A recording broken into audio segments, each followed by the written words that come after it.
Welcome all to this session of Censorship and Information Control during Information Revolutions. This week we are looking at censorship of theater, which might be counterintuitive to be a question for information revolution, since if you think about it in one sense, theater is an information technology that has not changed since Euripides. You have a bunch of people in front of a bunch of other people doing a thing.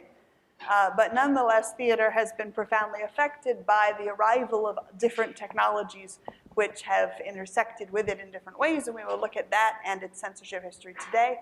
I'll ask my fellow guests to introduce themselves, starting at the far end with Brice. If you'll introduce yourself briefly. I'm Brice Stratford.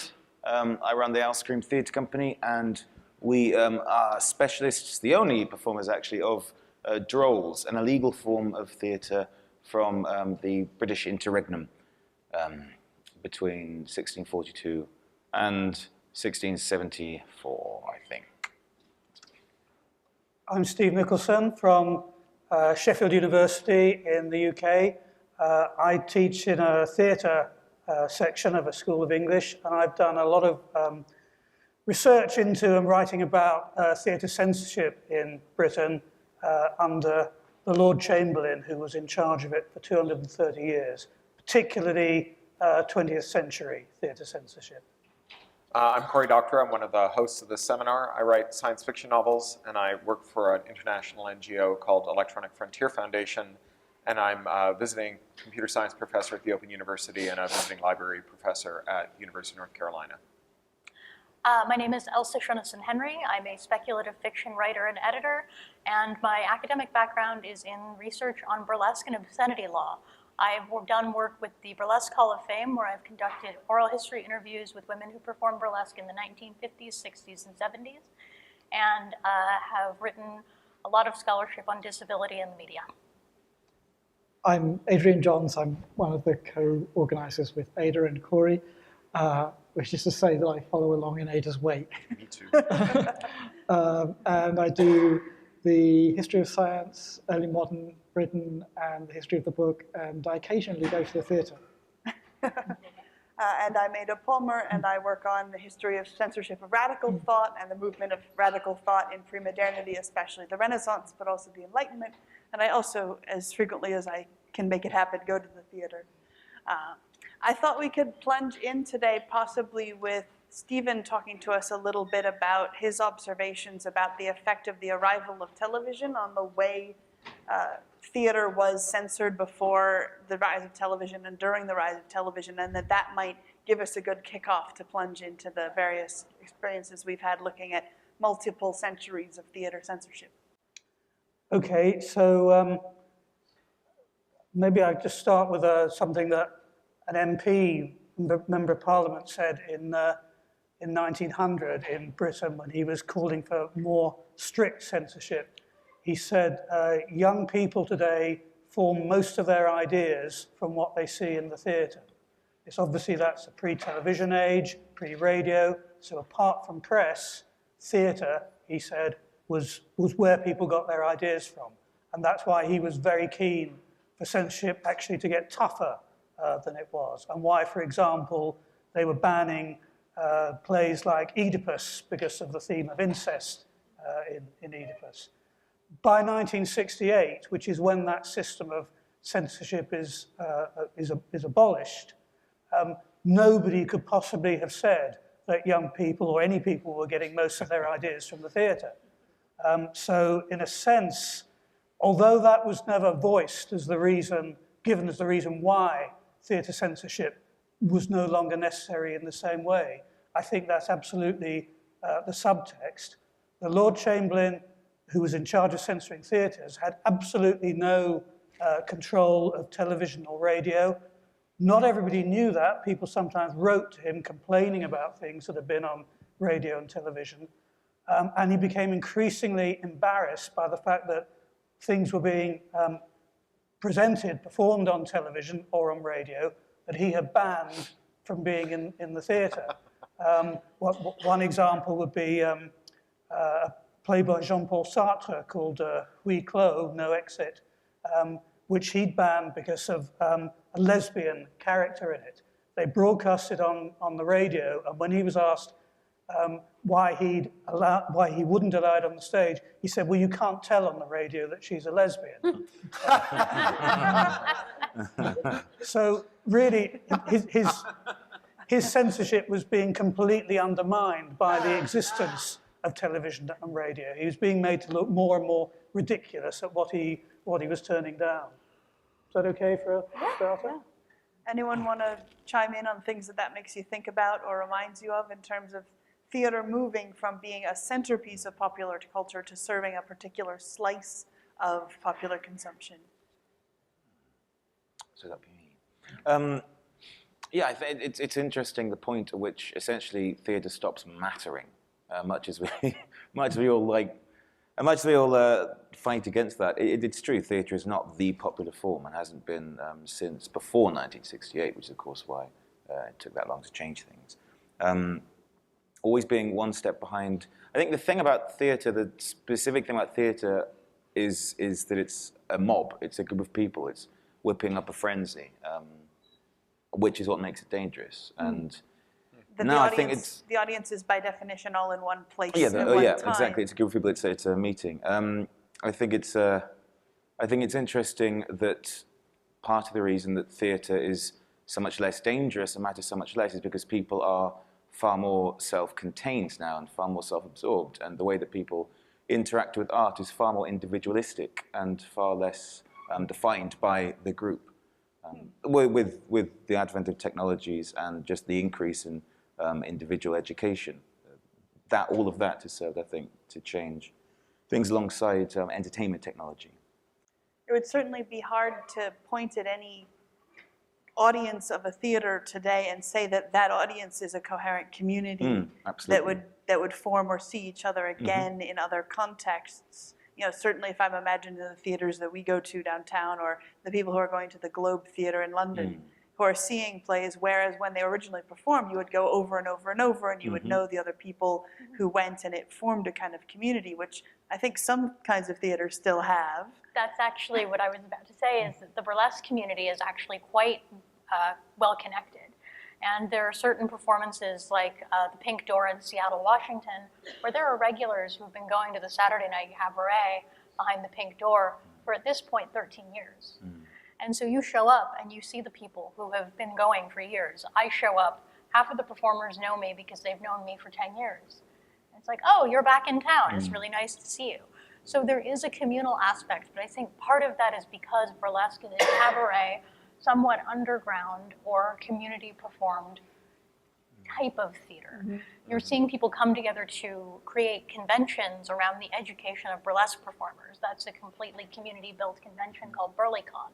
So it does have a community structure that I think we've lost in some ways in other forms, because the audience and the participants do know each other and they communicate. Yeah, that does still, you do still get that. And not, obviously you do get that with fringe theatre, which is in England, which is the sort of the equivalent of off-Broadway.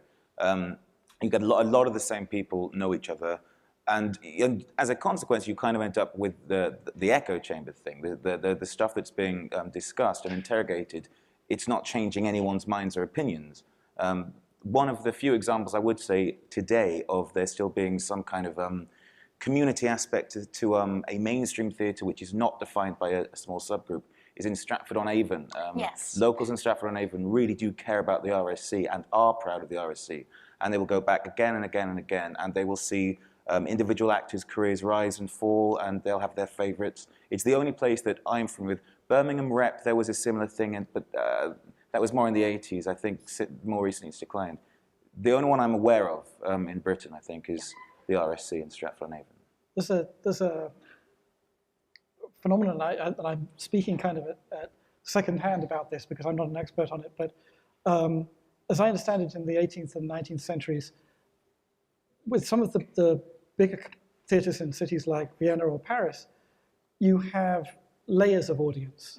And these are sometimes physical layers in the sense of, the stalls and then the balcony and then the second balcony and boxes and that kind of thing maps onto the architecture of the theatre itself. And in certain forms of theatre, and especially it's most notorious in opera, you have a form of almost censorship that's exercised by the audience in the sense that they would form into claques. Mm-hmm. And if it's thought that a particular composer is to be disliked, then they will hiss the performers off the stage, or boo and clap and all that kind of thing. And there are rival claques that will go in that are almost like gangs, and favor or disfavor particular singers or particular performers or particular tunes, this kind of thing. And it's a quite complicated phenomenon. As far as I know, I've never actually been. I think there's something that almost is like the residue of that operates at La Scala still. Well, I think it's the only place. It's interesting that you bring up sort of 19th century audience culture, because in the United States we had what's called the Astor Place riot, which was a riot that was caused by Shakespeare performances. There was an actor, and I'm forgetting his names, but their names, if you look them up, they're on Wikipedia even. But there was one actor who was preferred by the nativist movement, people who wanted it to be American, and they claimed Shakespeare for America. And then there was a British Shakespeare actor. What happened was that the American people decided to go and destroy the other performance, and there was a riot, and people actually died. A theater burned down. So Shakespeare caused a riot in New York City in the 1800s. Certainly in the 1940s and 50s in London, there was something called the First Nighters Club, where a group of people would go along to the first night and they would literally howl it down and boo it if they didn't like it. I think you sometimes more recently hear of it happening in opera, don't you? There have been a few examples recently of operas in Germany, I think, where an audience hasn't liked an interpretation that the director was putting on it, perhaps particularly in terms of sexual explicitness. I don't think it happens so directly in theatre now, but it was there certainly through the 40s and 50s, 1940s, 50s. Yeah. In the 30s, there was Orson Welles' Voodoo Macbeth, which caused a huge furore. I think the first mainstream African-American interpretation of theatre in America. Mainstream, obviously. Yeah, one of the reasons I'm a little hesitant about bringing this up when talking about 19th century opera and things is that I feel that it's become sort of a received myth to do with the romantic composer.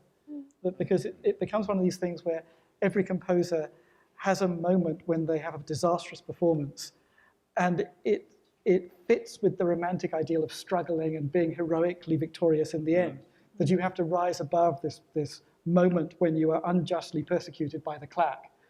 So Berlioz has this with Benvenuto Cellini. He says in the memoirs, there's a description where they put on Benvenuto Cellini, and in his story, it's all a plot that this sort of rival conductor doesn't like Berlioz. So he's organized the claque in the opera house, and he says something like, they applauded the overture, and the rest of it was roundly hissed. And within a week, it had closed and gone, and it's never become part of the repertory since then. And it's a little too neat as part of the story of the persecuted artist, I think.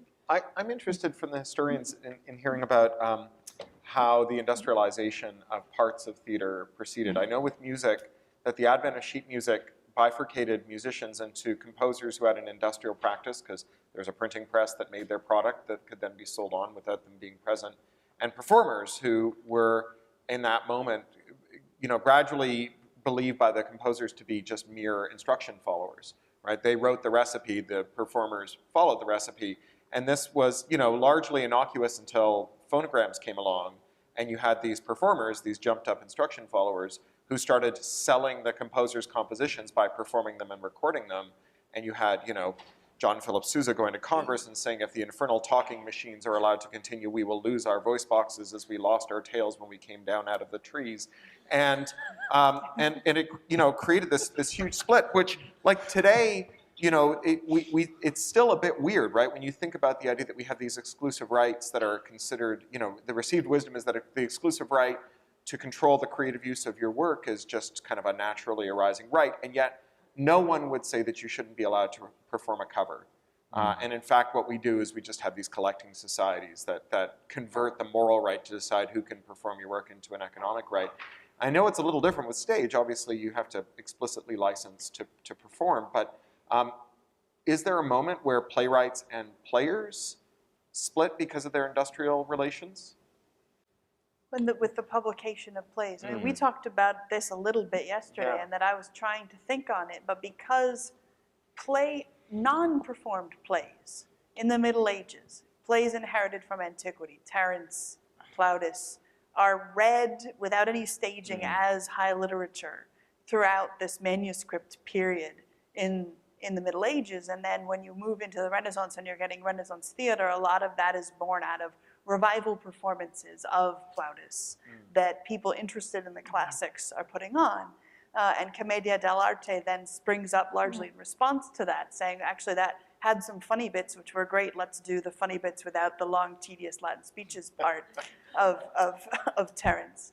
And then you have a rival tradition in the Middle Ages of non-textual theater performances, so mummers' plays and so on, where there isn't a written version. Right. But it means that there is this long tradition of a written version of plays circulating, being reproduced and spread around, having nothing to do with performance, But in a way with that music with a known author, can't. with like a living author. And I'm not sure the that living playwrights and performers were ever fundamentally twined by necessity in quite the same way. A composer has to be able to play their instrument. A writer doesn't have to be an actor, though some of the best were Shakespeare and Johnson and so on. It was never a prerequisite, and often there'd be quite a divergence between maybe the academically inclined writers who'd be distanced from the performances sometimes, and the performers themselves. Certainly, I think when performers become industrialized themselves, right, when they start being recorded and performances are spread over the screen, writers' stock falls pretty precipitously. The joke, so stupid they had sex with the writer,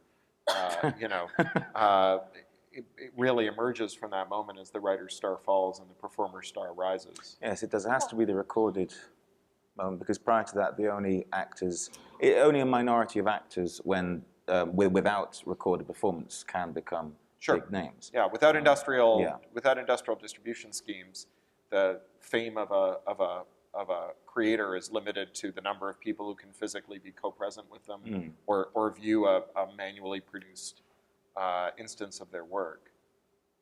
In fact, in everyday populist forms today, generally speaking, writers are of far lower stock than performers. It's a standard thing in soap operas and so on that the actors claim to write their own lines, and the powerless hack writers can't do anything about it. I think also when it comes to burlesque, much of burlesque has actually been benefited by the fact that you could get your hands on things, because it's often a reaction to something that's been written before. So it's many times a burlesque will be a parody of something. That's kind of what it means. So somebody will say, take a play that's been done by somebody else, add sexy times to it, and then put it on stage to titillate the audience. That's how you make a burlesque more interesting to your audience. So there have been burlesque. The first burlesque in the United States was called Ixion, which is a Greek play. And the reason why they put it on was because it was an all-female production, which is why it was a burlesque, because they were flipping it and creating this sexualized version. So I think in many ways the industrialization actually helped burlesque become an art form because we had more access to things. Once the system of censorship in Britain was introduced in 1737, one of the requirements was that you had to submit a complete script, originally 14 days before the performance, and it became 7 days, and the actors were not, at least in theory, allowed to modify that text at all. So no improvisation was permissible on the stage. There's a point in 1950s where quite an enterprising director wants to stage some commedia dell'arte, the traditional Italian comedy that was depended largely on improvisation. And the Lord Chamberlain is actually quite sympathetic, but says there's nothing I can do. I can't allow this because the law requires that you submit the complete script and you don't change anything in it. Now, whether that always happened, I'm very doubtful. We know of examples, I know of examples where actors certainly did change lines, and there was no effective policing system to make sure that they never did. And even if a line had been cut, you know, the actor could always say it and could always say, oh, I didn't mean to say it, sorry, I'd learnt it and I didn't manage to cut it tonight. So there were things like that where you could get around it a bit, I think. And it's interesting because the Lord Chamberlain also did police burlesque theaters in London. The Windmill did get visits by the Lord Chamberlain's office. And if you moved a single inch, because you could stand still and be naked, but you couldn't move, if you moved an inch, then you got into trouble. There's the famous case of the rat appearing on stage and the nude jumping off and screaming, and the whole theatre getting shut down because she's moved. But some of the Lord Chamberlain staff were regular attenders at the Windmill, and it's generally thought that the Windmill was tipped off when they were coming, and they made sure that certain things didn't happen. And there's also, I have to say, I have never seen so many photographs of nude women as I've seen in the Lord Chamberlain's files, because he had to approve every single pose, and he used to sign his name across the thighs, usually, of the woman in the photograph. There's literal circles on these pictures sometimes of like, no, this is unacceptable. And it was a known device that they sometimes wore costumes that would slip off them, and they could apologize and say, oh, that wasn't supposed to happen, but it was all planned. Deliberate slips of costume have been used in the burlesque community for generations of performers as a reason to not get arrested. Your merkin might slip, or your bra strap might fall off just so, or maybe that bra hinge just doesn't work today. It's also important to remember that actors don't do what they're supposed to do a lot of the time, regardless of whether it's planned or the producer has any control over it or intention. A lot of the time, if the actor's going to get a laugh, they'll do it no matter how many times they're told not to. And that's always been the case, I think. I want to say that there's this is boring after all burlesque stuff, but in the history of like the printed versions of plays, there's a very standard, well-known thing about the period sort of Shakespeare, Johnson, through the mid-17th century, where the first versions of Shakespeare plays are often quite different from what we do. Yeah, the like, back quarters. To be or not to be, there's the point. Yeah. As it says in the first version of Hamlet. And there's a long, like at least a century of academic agonizing about what these weird versions of Shakespeare plays are.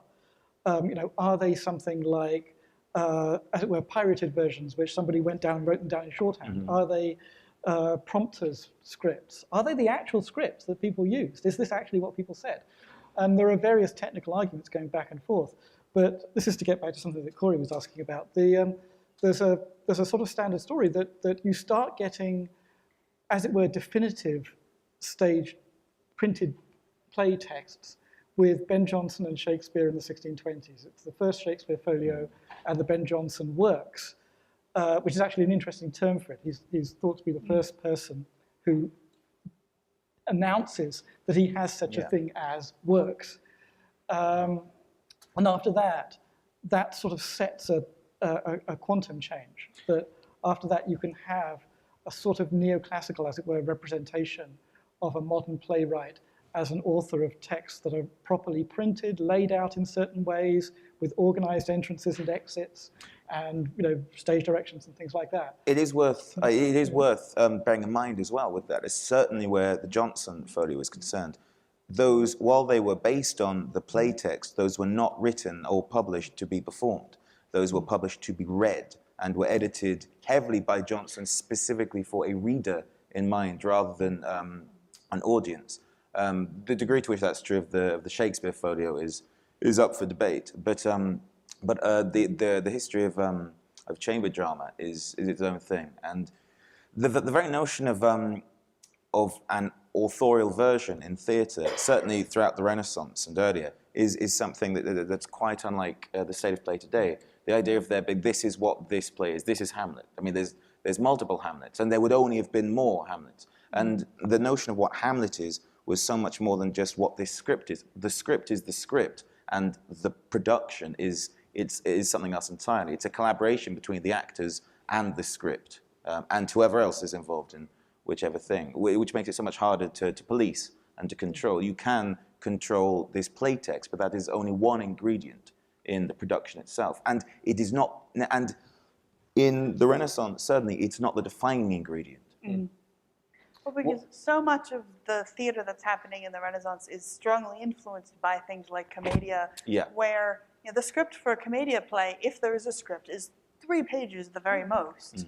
And it's, a whole scene will be, Pantalone enters with a bush on his head, Arlecchino enters disguised as a doctor and convinces him that he has the plague. And you get the same thing in the Restoration. You get these, you can still find them, short sketches which are only described. The whole thing essentially is just stage directions. It's just a description of the action of the business. And the lines themselves are just whatever comes into everyone's heads while it's being performed. Is there a good example of that from the droll you did for us yesterday, which is the one with the barber? Take your pick. Well, I was wondering whether, we have the acting troupe here with us, and I was wondering whether you could do the same exact bit twice, and we can see how totally not the same as itself it is, if you see what I mean, if you could pick one. You can brainstorm on it for a minute. Have a think, guys. Yeah? Well, what's interesting too is that burlesque scripts are the same.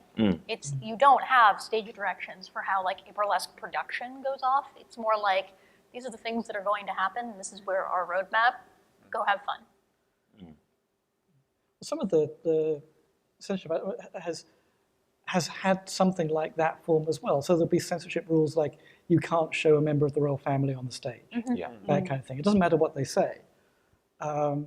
This is why, I don't know why I've got opera on the brain, but this is why allegedly in Boris Godunov, you have the Tsar on the stage a lot. But in Kovenchina, which is the other Mussorgsky thing about the Tsar, there is no Tsar on the stage at any point. And it's because the Tsar, who historically would have been the Tsar at the time of Kovenchina, was the ancestor of the current Tsar. So you weren't allowed to show him on the stage. But you can show Boris Godunov because there's a break in the dynasty. Different dynasty. Right. Yeah. I'm interested in the penalties that were available to the Lord Chamberlain to punish bad performances or non-compliant performances. Were the penalties, first of all, what were they, and second of all, who were they visited upon? Was the director? Was it the theater proprietor? Was it the individual player? It changes at different times. I mean, basically, he had the power because he was also the licensor of the theatre, so he could take away that theatre's license to perform anything at all. There are also examples. I mean, it's not usually the writer, actually. It's the theatre manager or the actor who normally get it. And there are examples of actors being taken to court and fined, and theatre managers. Can't think of any, because the Lord Chamberlain never dealt with the playwright. It was as though the playwright didn't exist. It's all between the manager and the Lord Chamberlain, and then the manager can go to the playwright and say, are you happy to change this line? And then it's up to the playwright. But it's, in a sense, it's not the playwright's responsibility what they perform. I think that there's also fines were used, because I know the Windmill got fined multiple times. Yes. So there was also the financial issue of, well, we're a theater, we don't actually make that much money. So I'm just wondering, if an actor decides to become non-compliant and say a bunch of things they know they're not meant to say, is the worst thing that happens to them that they may not work in that town again because the Lord Chamberlain is going to make it known to or the Lord Chamberlain will visit such horrible penalties on the theater owner that the theater owner will never, and no theater owner will ever let that player be on their stage again because it would be reckless. I think that's right. That I think right? it is the theatre owner's responsibility, a theatre manager's responsibility, yes. And was there ever a sense that the Lord Chamberlain would be more lenient with the things you wanted to perform based on who you were, your relationship with them, or whether you're known to be a good actor or a bad actor, not in the sense of a player, an actor, in the sense of an actor in society? Yes, I think it's very complicated. I mean, because there are several strands that happen. One is that he expects theatre managers and actors to be decent and play the game. So he would invite them in for a glass of sherry to St. James's Palace, where he was based, and they would negotiate and agree things. And if you went along with that and played the game, he would then trust you. Whereas if you took as particularly playwrights started to do in the 1950s and 60s, take quite an aggressive and abusive stand towards the Lord Chamberlain and say, I'm not going to take any notice of what you do, then he would be much less, you would have a reputation with him where he would be far more censorious. But alongside that, there's also the thing of, one thing Lord Chamberlains like to avoid was bad publicity. Therefore, he didn't really want to get into a clash with a very famous, well-known actor, with a Laurence Olivier or whatever, because he would look, the press would make the Lord Chamberlain look foolish. So he's hedged in by things like that. Whereas actors he'd never heard of, he would be much, he wouldn't have that, or writers he'd never heard of, he wouldn't have that. Which, that, from the actor's perspective, makes it a more complex thing. If you go off book and it's going to be really good and successful, then it may well end up being worth your while to break the rules, because it'll give you more cachet, it'll make you more popular, it'll boost your career enough that you're strong enough to withstand any kind of attacks or penalties from the Lord Chamberlain. There are really interesting parallels between this and the Motion Picture Association's voluntary system of theatrical or cinematic ratings, the PG, PG-13, GR, NC-17.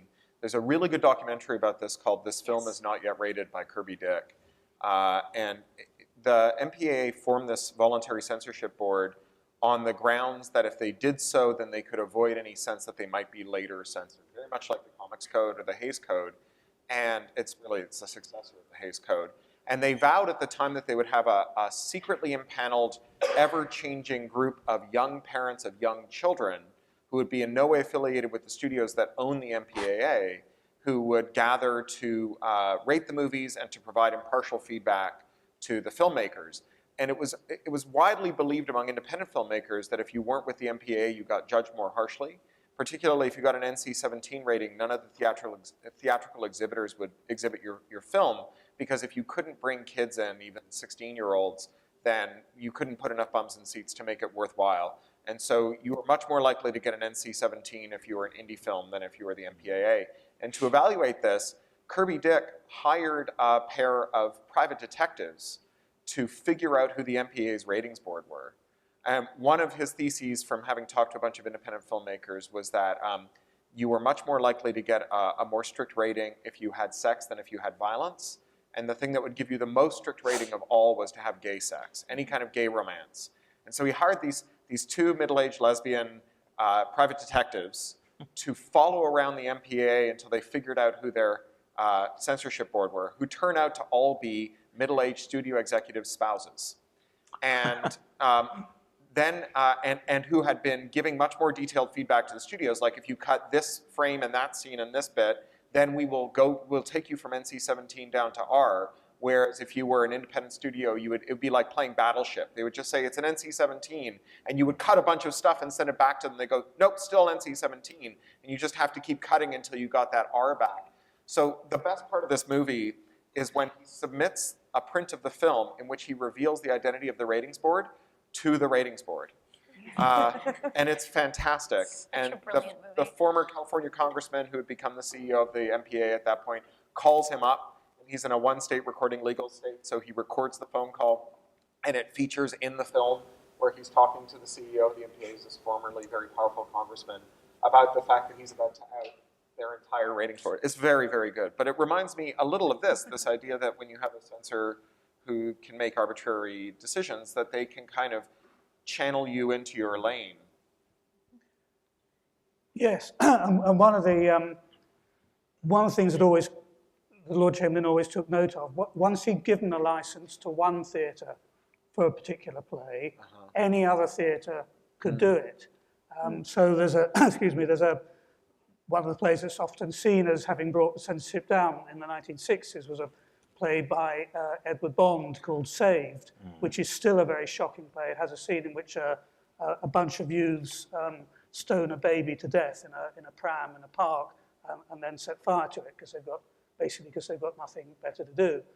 And it's to be licensed, the theatre that wants to do it is the Royal Court Theatre, which is a very famous, sort of well-established theatre.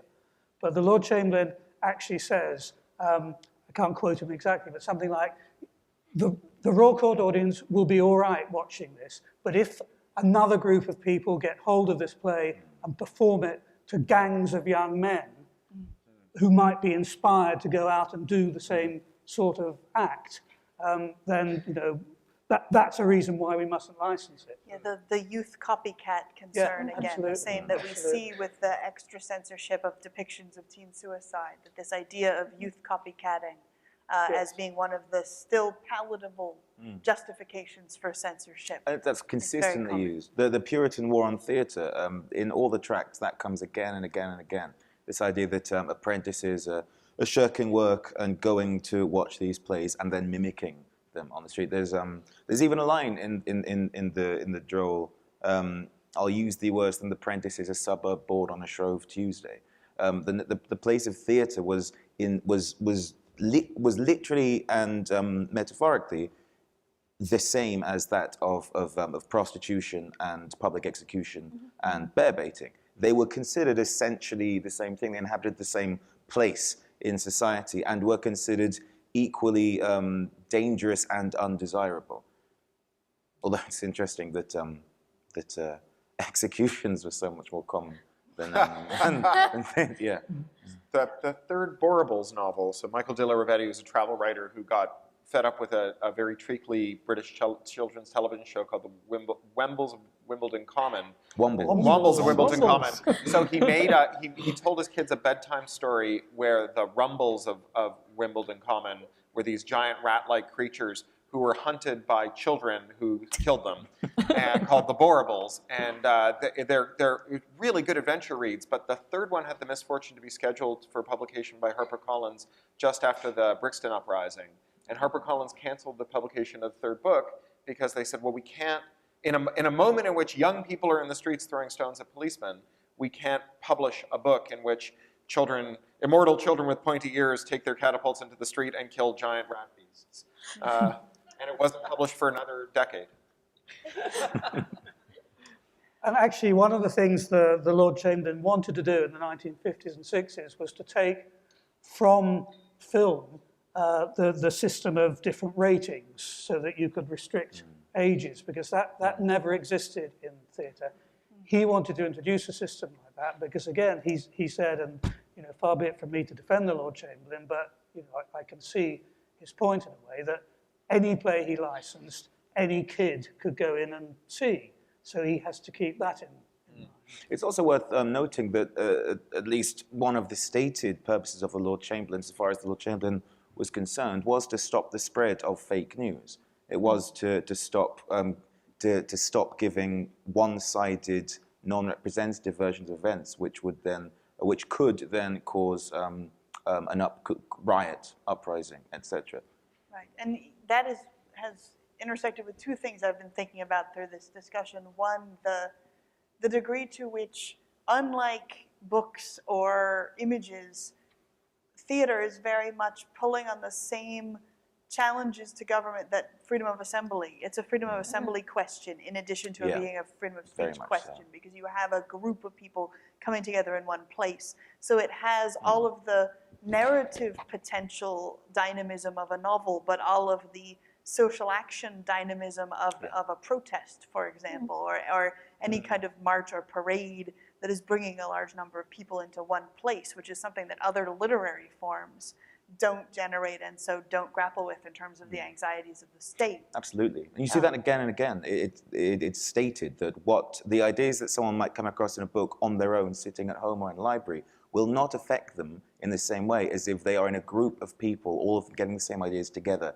from someone physically talking to them.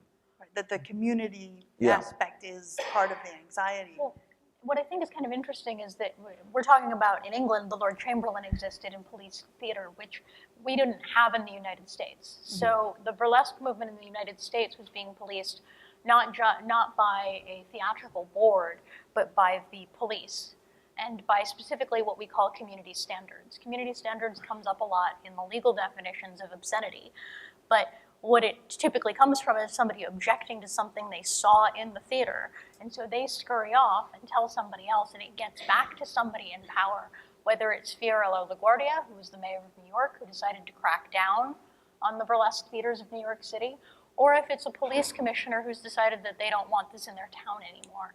And you see it over and over again up until now. There was recently a crackdown on burlesque in Jersey City because they were posting photos of their shows on Facebook. And so the local community, not the local community of actual people who live in Jersey City, but the people in local government said, we don't want this in our zoning laws, so we're going to change the way that you're allowed to do theater in this neighborhood. So in Britain, it's important to say that most theatre managers were in favour of the system of censorship by the Lord Chamberlain just for that reason, because it gave them protection. They got a licence, and if local people, particularly it applied to touring shows, but not only touring shows, if people started to complain and say, oh, we don't think you should be allowed to do that, some local organisation, some local society, individual, the theatre manager can say, look, it's approved by the Lord Chamberlain, who is a servant in the royal household. So effectively, it's been approved by the monarch. Well, and this affects all sorts of performance, including music. I remember a friend of mine describing waking up one morning in her Manhattan apartment and hearing a bagpipe in the distance and walking toward it, enjoying the music, and then eventually getting within line of sight of the player who was in a park, who, upon seeing a human approaching, immediately stopped playing and picked up a piece of paper and waved it. I have a license! I have a license! because so often people try to shut down a bagpipe player outside. But that by having that licensing system, you have a protection at the same time that you have the censorship. And technically you didn't. You could still be prosecuted, but the effect was everybody thought it was as if you had protection. So for most of the 20th century, it was playwrights who were against the Lord Chamberlain and the censorship. Theatre managers, until the 1960s, were in favour of it. And I will say that the United States did have licensing. New York, for example, had the cabaret license, which required that you have a liquor license, but you also had to have a cabaret license. And in New York, what that meant was if you didn't have a cabaret license, you couldn't have dancing at all until 2012. So if you were dancing in a club that didn't have a cabaret license in New York City, you were technically breaking the law until 2012. So, I beg your pardon, you go ahead. Oh, no, I was just going to say, I think it's worth bearing in mind that with the British situation, where the Lord Chamberlain's concerned, as you say, his power comes from the monarch, and that's in contrast to the government. Perhaps not necessarily in practice, but in principle. Those are two different things. So this idea of pluralized censorship and different ways of accessing and different ways around it that becomes very relevant here. It's interesting what happened to community standards as the internet came up. So, the internet's origin story is in military research, DARPA, RAND Corporation. It was run by research institutions, public universities, government agencies, and the people who administered it had a kind of sense of patrician duty to it, and also a sense that if there was anything like pornography on it, that someday some congressman would get up in DC on the floor and say, why is the government funding smut?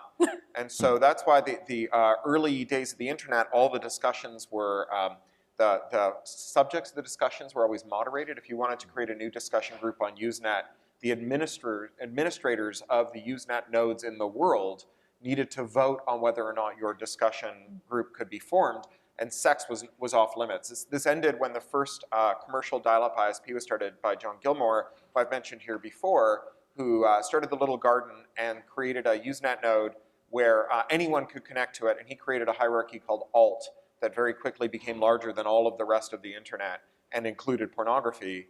But at the time that the internet started to become demilitarized and degovernmentalized and privatized, Al Gore held hearings in 1995 called the National Information Infrastructure Hearings, or the Information Superhighway Hearings, where they were also called. And one of the questions they considered is how community standards could possibly apply, because you might be making something that wasn't smut in Manhattan, but it might be smut in Tennessee. And so the question, whose community standards applied, and what would happen if someone reached across and caught you, we had previously resolved these conundra with things like not letting you mail obscene things through the mail, but if we said you couldn't move an obscene thing over the internet, and obscene was whatever anyone, the thing that the least tolerant person in America found to be obscene, then the internet couldn't carry anything.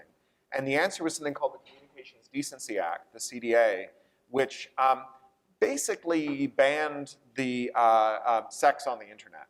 It said that hosting companies would be held liable for allowing material that was inappropriate for children to be viewed on the internet. There was a lawsuit over this brought by the American Civil Liberties Union and Electronic Frontier Foundation. That part of the CDA was struck down, and the part that remains is, on the one hand, a safe harbor where service providers are not liable for obscenity by their users or for other bad speech acts by their users. When you hear companies like Twitter say CDA 280 means that I don't have to police Nazis, that's the same rule. And also that recipients of federal funding had to censor their internet connections to keep child inappropriate material off the network, which is why public libraries, public schools all have these filters. And in the UK, this system was paralleled in broad strokes, but it's about to end.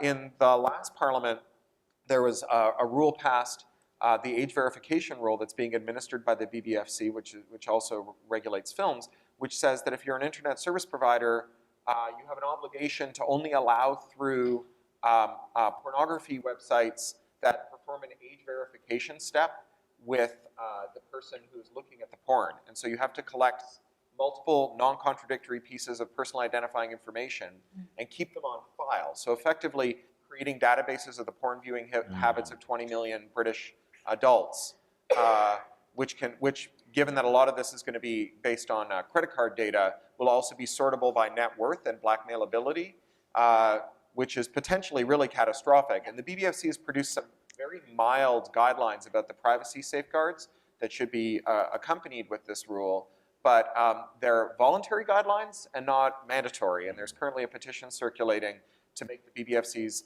very minimal privacy guidelines mandatory for everyone who collects and retains indefinitely the pornography viewing habits of every adult in Britain.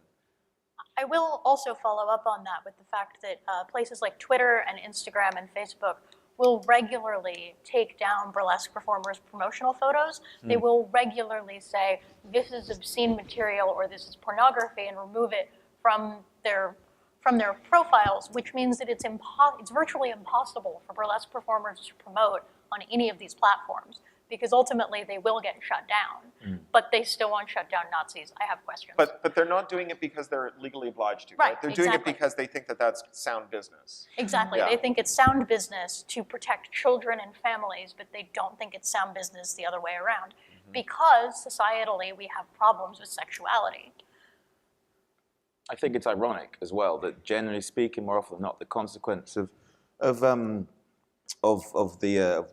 that controlled pornography is simply to push people towards VPNs and towards the dark web and to places where, even if what they're looking for is totally innocuous, they're going to be having to sort through lots of incredibly extreme pornography to get there. It's actually, the consequence is it exposes people to far darker stuff, far worse stuff. So in Australia, where there's been a series of tightening ratchets on copyright infringement, the statement has always been, we are not going to ban VPNs. Australians are very wedded to their VPNs because so much content is windowed for release in Australia last in the Anglosphere.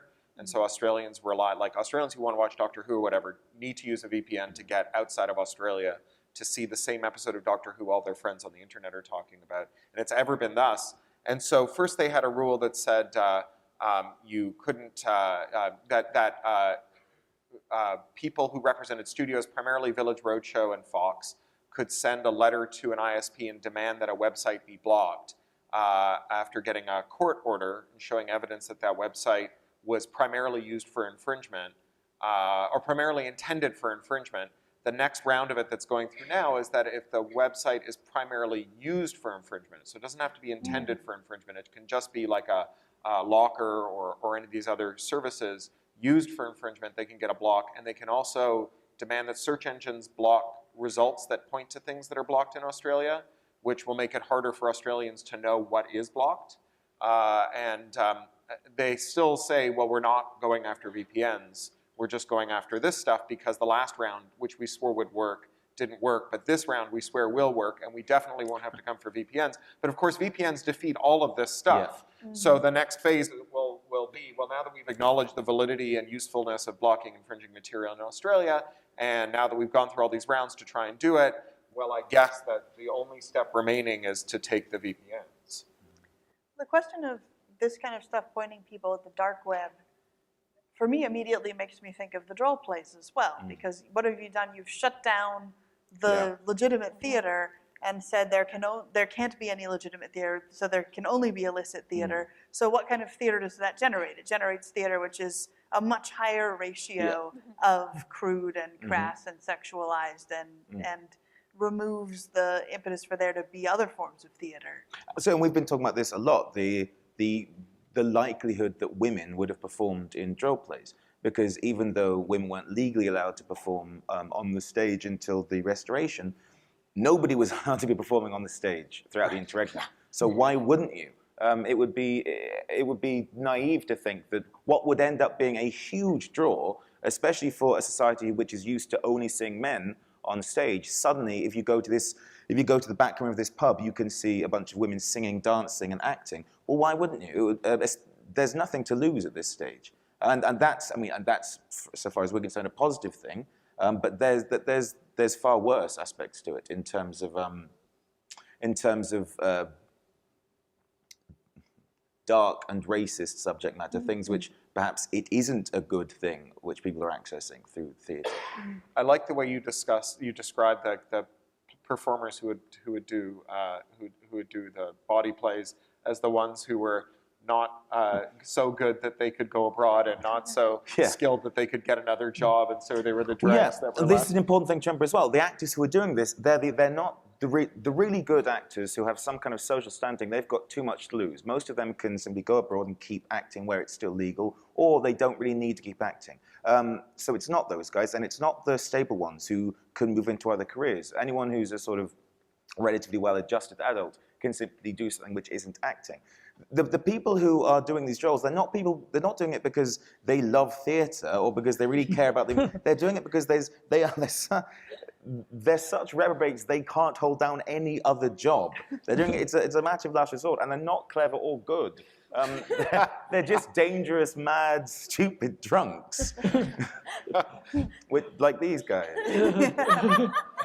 Have you guys worked out what you're going to perform? I don't think they want to perform. I do think that it might, in this context, be, I think it might be a bit like dissecting a frog to see how it moves. Well, we can, That sounds like fun. we can talk about it during the intermission. Intermission, we'll have it, You brought up, and I think it's worth making a little more explicit. So there aren't women on the stage before this period that the theater is banned, and then suddenly legally there are a couple of examples that we know of. But fundamentally, the law makes it harder. And then there's a lot more after. Quite suddenly. It suddenly becomes it's a viable career option. Yeah. For anybody who wants to. And so this strange connective tissue moment of the illicit theater seems to also be instrumental in that shift. You could compare this to the First World War's influence on women's right to vote, of course. It's this sort of soft experiment in a society where women are able to work just as much as any man can before it becomes established as, peacetime law. There are things also in that period where, and I wonder whether there are connections to this, it just occurs to me. So in the 40s and 50s, when everything breaks down and there's no ecclesiastical licensing, there are no bishops, there's no book licensing for a while, and it becomes a scandalous case that there are women preaching. And there's a particular pub actually called the Nag's Head, which is now, it would be on Coleman Street, which is up near Holborn somewhere. And in the Nag's Head, there's I forget her name, but she runs a kind of discussion shop for how you would reform everything in the state and in the church and in society. And repeatedly, she's reported to the government from about 1641 right through the 50s. I can't remember when it stops. And so there is this sense that, I don't know, maybe these drolls are taking place in sites where, sure, people are drinking and carousing. There's something more to it than just being drunk and falling over, right? There's a There's a political culture to Yes. the pub Subversive moment. scene Yeah. in that sense. yeah, maybe. And I think there is to burlesque as well. There is a very strong political movement within burlesque. I was talking to Ada yesterday about this, that there's this apocryphal moment when Gypsy Rose Lee was arrested in 1940, I think it's 1940, and as they're walking her out while she's being arrested, what she says to the press is, "But I was covered by a blue spotlight." And if this is apocrypha, which it might be, it still tells me something. What it tells me is that these women were completely aware of the fact that what they were doing was illegal, that what they were doing was subversive, and they were doing it anyway, because they wanted to make a statement about what their bodies could do and what they could do on a stage. And that's still happening in the burlesque movement now. It's still a part of the performance aspect. There are people who are performing in burlesque now who've never been allowed to do traditional theater. One of the performers I know is named Jacqueline Box, and she is a wheelchair user. And she says it's the first time in her life that she's been allowed to be beautiful and that she's been allowed to be objectified because she's a wheelchair user. And there's people who are doing nerdlesque, where Black women are doing acts like as Princess Leia, and they're able to embody a character who, for general purpose, they're not allowed to because of their race. So I think that there's an opportunity within the burlesque sort of art style to take on things and identify them and play with them in a way that you don't get to in other art forms. Could you briefly give us a couple of examples of some of the nitpicky detail of the regulations on what is and isn't legal and in different places? You know, you've given me examples before from places like Las Vegas, because it's fascinating how micro-detailed the policies will be. Sure. So in Las Vegas, which is my favorite example, there are different commissioners' districts. And the Burlesque Hall of Fame is a yearly convention of burlesque performers where there's a competition. And lots of burlesque performers come from all over the world, and they get to perform on a massive stage at the Orleans Hotel. It has not always been at the Orleans Hotel. The Orleans is roughly here. The Palms is down the block. At the Palms in 2009, there was a requirement that you cover the underboob as well as the areola, which is your nipple, because that particular commissioner believed that the underboob was unacceptable to be seen by the public. The Orleans does not have a problem with the underboob. By a block, literally a block. That's the only difference. So you can be arrested for showing this in the one Right, you can be building, arrested but not down the street. and the casino can be fined. Right. Also in Las Vegas, there are 500-foot no nudity rules between the gambling table and you, which means that there are certain casinos that have been built so that there are no rooms above the casino floor, so that you don't accidentally be naked above the tables. There are certain states where it is illegal for you to show your butt cracks. You must have an inch-wide strap of fabric covering your butt. Certain districts in the South don't allow burlesque and alcohol to coexist. So you'll literally have two rooms. One room will be for drinking, one room will be for stripping. So and these go from state to state. So you need to have a very detailed knowledge of what it is that you're going to do, where you're allowed to do it, and what costume you're going to wear. And sometimes you decide not to do it because you want to take a risk and you want to talk about why it's weird that women have to cover their areola and men don't. Mm-hmm. We've performed at a festival before where after the first performance, we often open the show, as we do, by giving all the audience a shot and all the actors, everyone does the shot together to open it. After the first performance, we were told, the venue told us that we had to pass a field sobriety test before every single show. Wow. And so obviously we made it part of the thing. And we all had to close one eye and put a finger on our nose and walk in a straight line. And if we failed to, we just weren't allowed to perform. There and then, yeah. And the thing is, that's health and safety gone mad. That isn't because that's the law, that's just because somebody in charge of the venue is afraid of what the law might be. That's an infected way of thinking, which is a consequence of laws which are considerably more permissive than that. But it's one of these, the majority of censorship is self-censorship. Absolutely, And absolutely, the motif yeah. that we keep coming back to. But that the majority of self-censorship is really intentionally cultivated, because one of the effects of making the laws restricting something like burlesque so complicated is that it makes it that many man-hours more difficult, that you have to do 5 man-hours worth of legal research before you perform in any new venue to make sure that there aren't new statutes that you don't know about. And so the barrier to being a performer isn't just the effort that goes into performance, it's that effort plus, 5 hours a week of being your own lawyer. And these kinds of things can be what makes the difference between it's worth it and it's not worth it, and I will do it or I won't do it. I think there's a subtler effect actually going on here that the health and safety gone mad reminds me of, which is that nebulous rules that are difficult to pin down in advance put their thumbs on the scale for people who are intrinsically conservative or cautious or control freaky. And so in the UK, there's a pressure group called Sense About Science that the Wellcome Trust and others back, that it's part of its job is to go around and tell people that there is no health and safety rule that says you must do X. That's just your boss being weird. Right, so among other things, there's like people who clean the train platforms who were told by their boss that they couldn't wear woolly hats on cold mornings because they wouldn't hear the trains if they were coming in and they might fall on the tracks.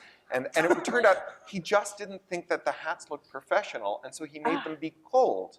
Right, there was an epidemic of people who believed, it was like a weird urban legend that spread around that if tombstones fell over and hurt someone, that the cemetery or the local council could be held liable. And there were people who set up consultancies where they go around and they'd kick tombstones really hard for you to see whether or not they were in danger of falling over, and then charge you to make them not so falling over-ish.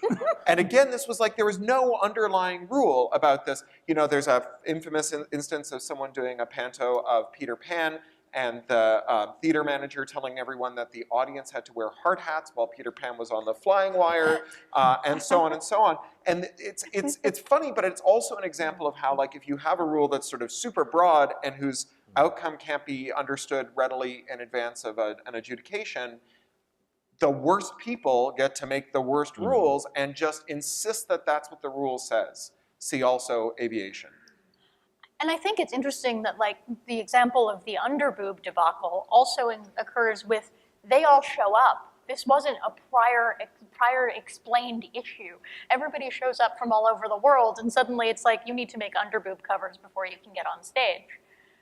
So now you have frantic burlesque performers in Las Vegas trying to make new costume pieces. It's an extra barrier. Yeah. And I think that in some ways it's almost a deliberate, we don't approve of the thing that you're doing, so we're going to make it that much harder. I'm interested, when you talked about burlesque being a place where you could experiment, it reminded me of people talking about Golden Age science fiction, particularly Judith Merrill, who was this feminist science fiction writer and editor and critic, who was living in Chicago until the police riots in '68, who then went into exile in Toronto, where she became my mentor. And one of the things she talks about is that you could get away with a lot of very political stuff in science fiction at a time when the politics might have been frowned upon, because nobody took science fiction seriously enough to care. Rod Serling also was a good example of this with Twilight Zone. Very much so, very much so. I mean, so much of the Twilight Zone reflects the fears of the time. Well, and Osamu Tezuka, as I've discussed before, and manga. So comic books get targeted by a lot of censorship when they're depicting sexuality or nudity, or provocative political content. But when there's less provocative political content, comic books tend to be less policed than serious or adult literature, and so you can have chewy discussions of the rightness or wrongness of what your country is doing, and those don't tend to be policed as much. Now, if you're making fun of one particular politician who will then get upset, that'll cause trouble. But so there are these strange ironic patches where certain kinds of expression are easier to get published in comic books and will be policed less, while others are harder to put out in comic books and will get policed more, depending on very subtle sensitivities of which kinds of things people are going to point at or look for in comics. And speaking of that, could one of you theater-versed historian types talk about Hansard and Hansard's relationship to theater and censorship of parliamentary reporting? I only know the broad outlines of this, so no? No, not my field, but verbatim, there is... Go on. Sorry, go. No. Well, basically, I mean, I don't know the Hansard story, but you know, earlier than somewhere in the 1770s, it was illegal to print the speeches in Parliament, and it's a complicated thing actually, because sometimes there are printings of them, and it actually goes back to the origins of newspapers in the late 1630s, early 1640s, where one of the first periodical pieces of reporting purports to be speeches in Parliament, but it was illegal. I remember looking through the Gentleman's Magazine, which we've talked about, and they'll have reports on the discussions of the Senate of Lilliput, meaning Parliament, but they're publishing it as if it's fictitious so that they evade this. This is in the... But there are two other sort of subsidiary levels to it. One is that within Parliament itself, there's a long-standing convention of freedom of speech. So MPs can say more or less whatever they want, and you can't be prosecuted for libel or something like that, slander. And that goes back sort of indefinitely. It's not clear exactly when it gets in, but it's being referred to by MPs under Elizabeth I. And then it kind of becomes a shibboleth after that. And so there is a sense that the freedom to speak in Parliament is not, it sort of goes along with the fact that it won't be printed.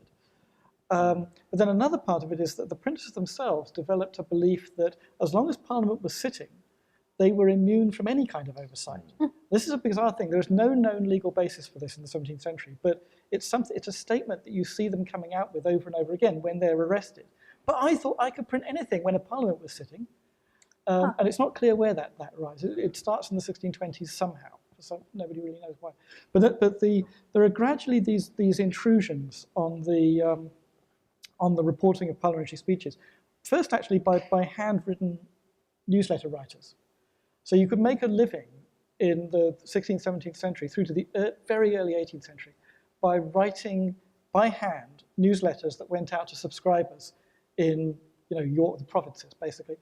And the idea is that because you're not printing it, it doesn't run up against any ban. So you could report actually at length MP speeches in these handwritten newsletters. There's actually a guy who invests money in making a font for printing that looks like handwriting and starts producing a newsletter which is actually printed, but it's supposed to look like handwriting to try and take advantage of this. But there are these kind of gradual breaches until I think it's in the 1770s sometime when it becomes, they finally give up and say, okay, you can print it, and it becomes part of things like the Times, the first version of the Times. And then Hansard was if I remember right, was he the royal printer? I can't remember, in the early 19th century, who takes it over, and it becomes a dynasty of printers. So, my understanding was, I thought that maybe it had been placed, but also the Parliament of Lilliput sounds right too, that it became institutionalized, that it was something that was, that skirted the edges and then became institutionalized. I think that's right, yeah. It's good. Yeah. And it gets institutionalized in a certain sense before it's legal. I think that the law sort of... And it arose in the debate over a thing called theyworkforyou.com, where, so Hansard was published in the 1990s and 2000s as Word documents that they would put out every day. And some people wrote, some civil society hackers wrote a parser that would go through the Word document and turn it into what looked like a Facebook wall with a picture of your MP and what they said and a picture of the next MP and what they said. And you could comment on it. And you could click on any of them and turn it, because the MPs would only accept feedback by fax, you could turn it into a fax. So you could have their quote with their picture, your remarks, and hit a button, and it would be faxed to their parliamentary office. And the thing is that it was all, unlike government works here that are in the public domain, the government works there were copyrighted by the clerk of the parliament. And it was done without permission. And what happened, there was this big debate about, isn't this just appropriate? Hansard was originally this pirate publication. We've pirated the pirate publication. But what ended up happening was the clerk of the parliament called them in and said, the MPs are addicted to their numbers, right? To who gets the most comments, who gets the most likes for what they've said in Parliament today. If I shut you down, there'd be riots. So I'm giving you a retrospective license that makes you legit. Okay. It's Fabulous. really Great. interesting to me how much of this is about working around the system. I'm thinking a lot about, we talk about this handwriting font, this typeface that you could use that looked like handwriting, and it makes me think about ways that performers have gotten around laws. In the 1920s, there was a performer in San Francisco named Margie Hart, and she was famous for panel dances, which is where you have a skirt made out of a whole bunch of panels and you sort of flash the audience. Thing is, what she did was she wore a pubic wig called a merkin rather than showing her own hair because she knew she'd get arrested. So anytime the cops showed up and they're like, "You're breaking the law, we can see your pubic hair," her response would be, "No, it's a wig. You can't arrest me for a wig, right?" So the idea that we have to find the workaround to not break the law but get really, really close to the edge of the law is really fascinating to me as a theme of censorship. Some of you will know the American play by Edward Albee, Who's Afraid of Virginia Woolf, famous film of it as well, of course. And it was staged first in America, and then the Lord Chamberlain wanted to censor it when it was coming to England, partly because people frequently say Jesus in it as a sort of expletive, and he wouldn't allow that. So the manager writes to the Lord Chamberlain and says, "Would you allow us to change it to cheese us?" So he says, "Well, yeah, I can't stop you saying cheese us." And then one of his staff goes to see it being performed and comes back and says, "Do you know, when you say cheese us in an American accent, it sounds just like Jesus." And we talk about that as being something, but that you still get. I'd say there's a version of Shaun of the Dead for airlines where they've replaced the word fuck with funk, and it's ludicrous. It's ludicrous, but it's Yeah, infamously, the last line of Die Hard in the TV edit is "Yippee-ki-yay." What is it? "Yippee-ki-yay, Mammy Jammer" or something. It's something really terrible. Highly recommend watching the TV edit of Deadpool. Yeah. Oh, God. It's made of magic. But it reminded me of the book we have in our exhibit, which is a classroom edition of Catullus. And Catullus has a bunch of poems about general penis. I mean, his name is one of the many, many, many Latin words for penis.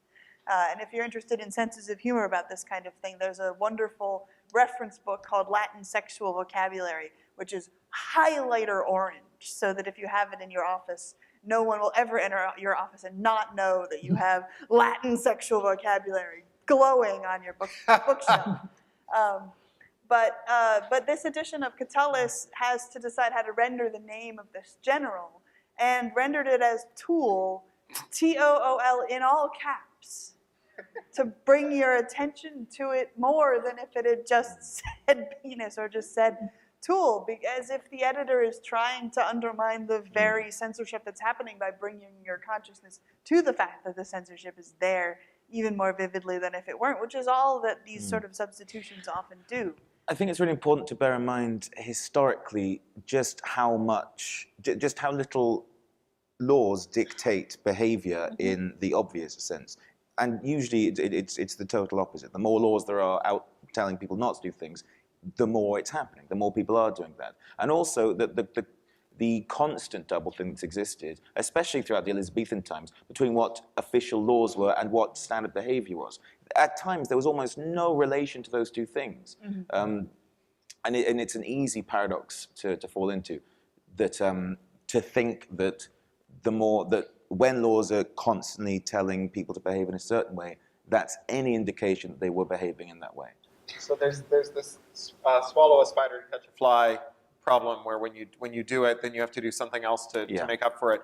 And a good example of this is injunctions and super injunctions in the UK, where you have a rule that you can ban the newspaper from printing a thing, and so the newspaper will say a person did a thing and we're not allowed to tell you what it was. And then everybody runs out and finds out what it was. And that's a great example of, and then Parliament can break that. Someone in Parliament can choose to stand up and use parliamentary privilege. but to get around this, the way that they sorted it out is they created a thing called a super injunction, where newspapers were no longer allowed to tell you that they weren't allowed to tell you something. Ever larger measure that you have to bring in to suppress the speech and to suppress the speech about the criticism of the suppressed speech. Like the Australian example, first you ban websites, then you ban links to websites, then you ban search engine results that mention the websites, and so on, because eventually, like, people are going to be able to find it. It's always sorry. People are naturally curious. We were talking about this earlier, that when you arrest an actor or you talk about how there's something in a show that people shouldn't see, you know what happens? The show sells out because people want to go see it. Yeah. So that was the case this year. Last year, there was a Broadway production of 1984, and all of the reviews were, this show is horrible. It has this awful torture scene in it, and guess what? Show sold out. That show was brilliant. I saw it twice in 2 days. Of course, there's some truth in this, but I think there's another side as well. I don't think, because I think we're risking saying, oh, so censorship's always ineffective and pointless. Most of the Lord Chamberlain's clashes were with foreign playwrights who had written plays that weren't intended for the British stage. Why is that? Because British playwrights knew what the rules were. If you're trying to make a living as a playwright, you are not going to waste your time writing a play that probably isn't going to be put on. When there's 1909, there's a big government inquiry into theatre censorship, and the whole number of novelists give evidence to the committee and say that we won't write for the theatre, because as soon as you get close to what it is you really want to say, you've got the censorship looking over your shoulder. So I don't think we should think that... That's really what we keep going back to with this. Is the issue with censorship is not the literal censoring of things. It's the way that it infects the way people think and the way people act before they do it. It affects the choices that you make before you create the art that gets censored, rather than the actual censorship of the art. Yes. Yeah, one of the things about that is that the archival records that are left are generally the archival records of when the system doesn't work. For one reason or other, like trials are not successes of censorship, they're failures. Yes. And when it works, there is no... Yes, the fact it's got that. Yes, the fact that the trial is necessary is in and of itself a demonstration that censorship has failed. The recent thing with Sir Philip Green attempting to keep his name out of it, I don't know if you're familiar with that, but there's some but the standard domino fall of powerful men in the wake of Me Too. It keeps hitting people, and the more men try to stymie that in Britain at the moment, the more that draws attention. The issue is the attempt at censorship. And I think that the Lord Chamberlain quite openly said that a lot of the time it was better not to actively try to stop the play because the publicity would give it far more attention. Yeah, I will also say that there are definitely consequences for performing burlesque, and I want to make sure that I'm really clear about that. I'm the daughter of a burlesque performer, and when I was under 18, my mom made very clear that she would not do anything that would endanger her ability to keep custody of me, because there was a real danger that if CPS investigated what she was doing and she broke a law, I don't have another parent, so they would just say that I couldn't live with her anymore. And that has happened to burlesque performers across the country. Arrests are still happening now when it comes to breaking obscenity laws in the United States.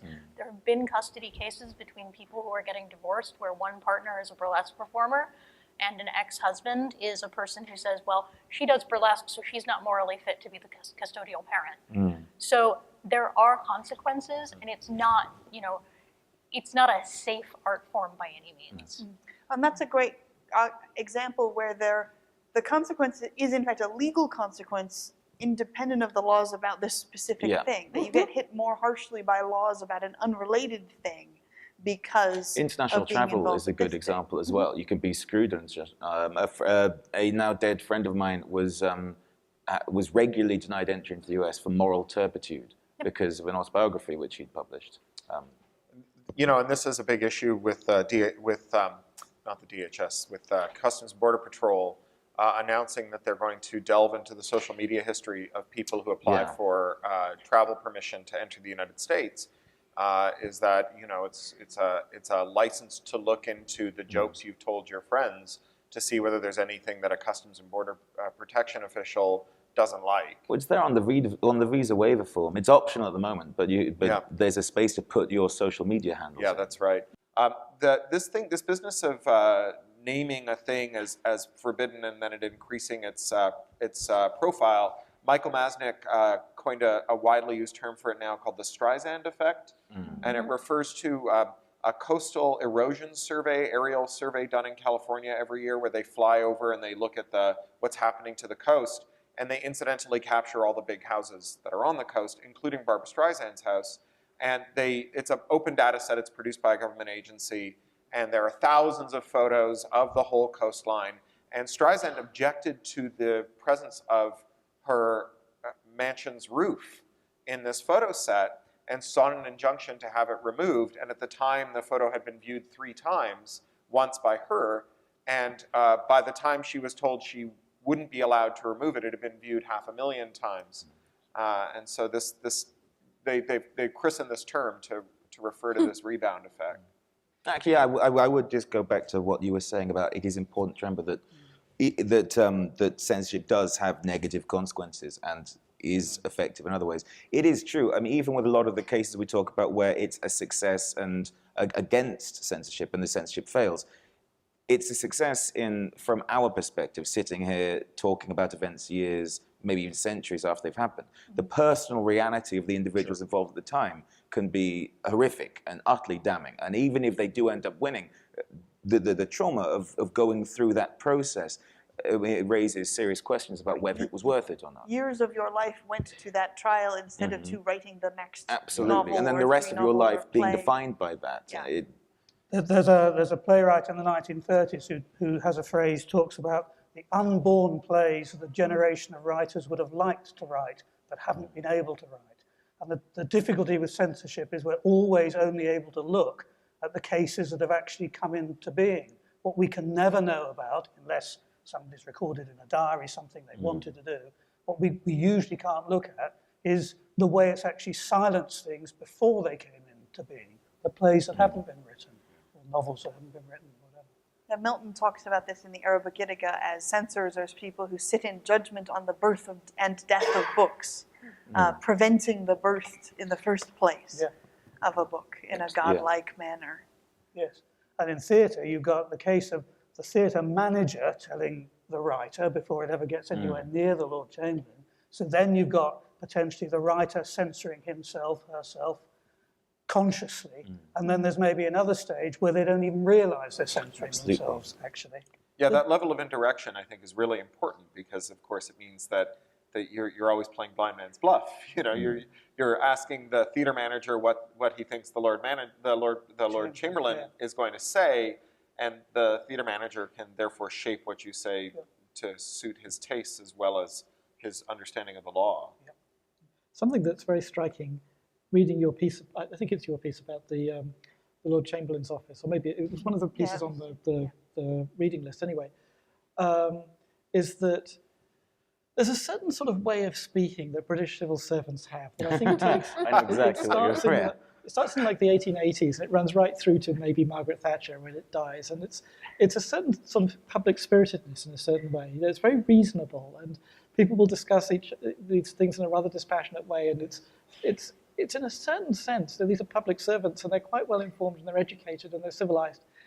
And for half of the paper, you actually have a certain sympathy for them. And I've read some of these things in archives of the British government in the UK, where in other areas where when I'm looking at things like food standards, and you'll find scientists in government labs talking to each other about the degree to which it's appropriate for government science to sort of extend control out into the manufacture of food. And it actually it's tonally similar to this.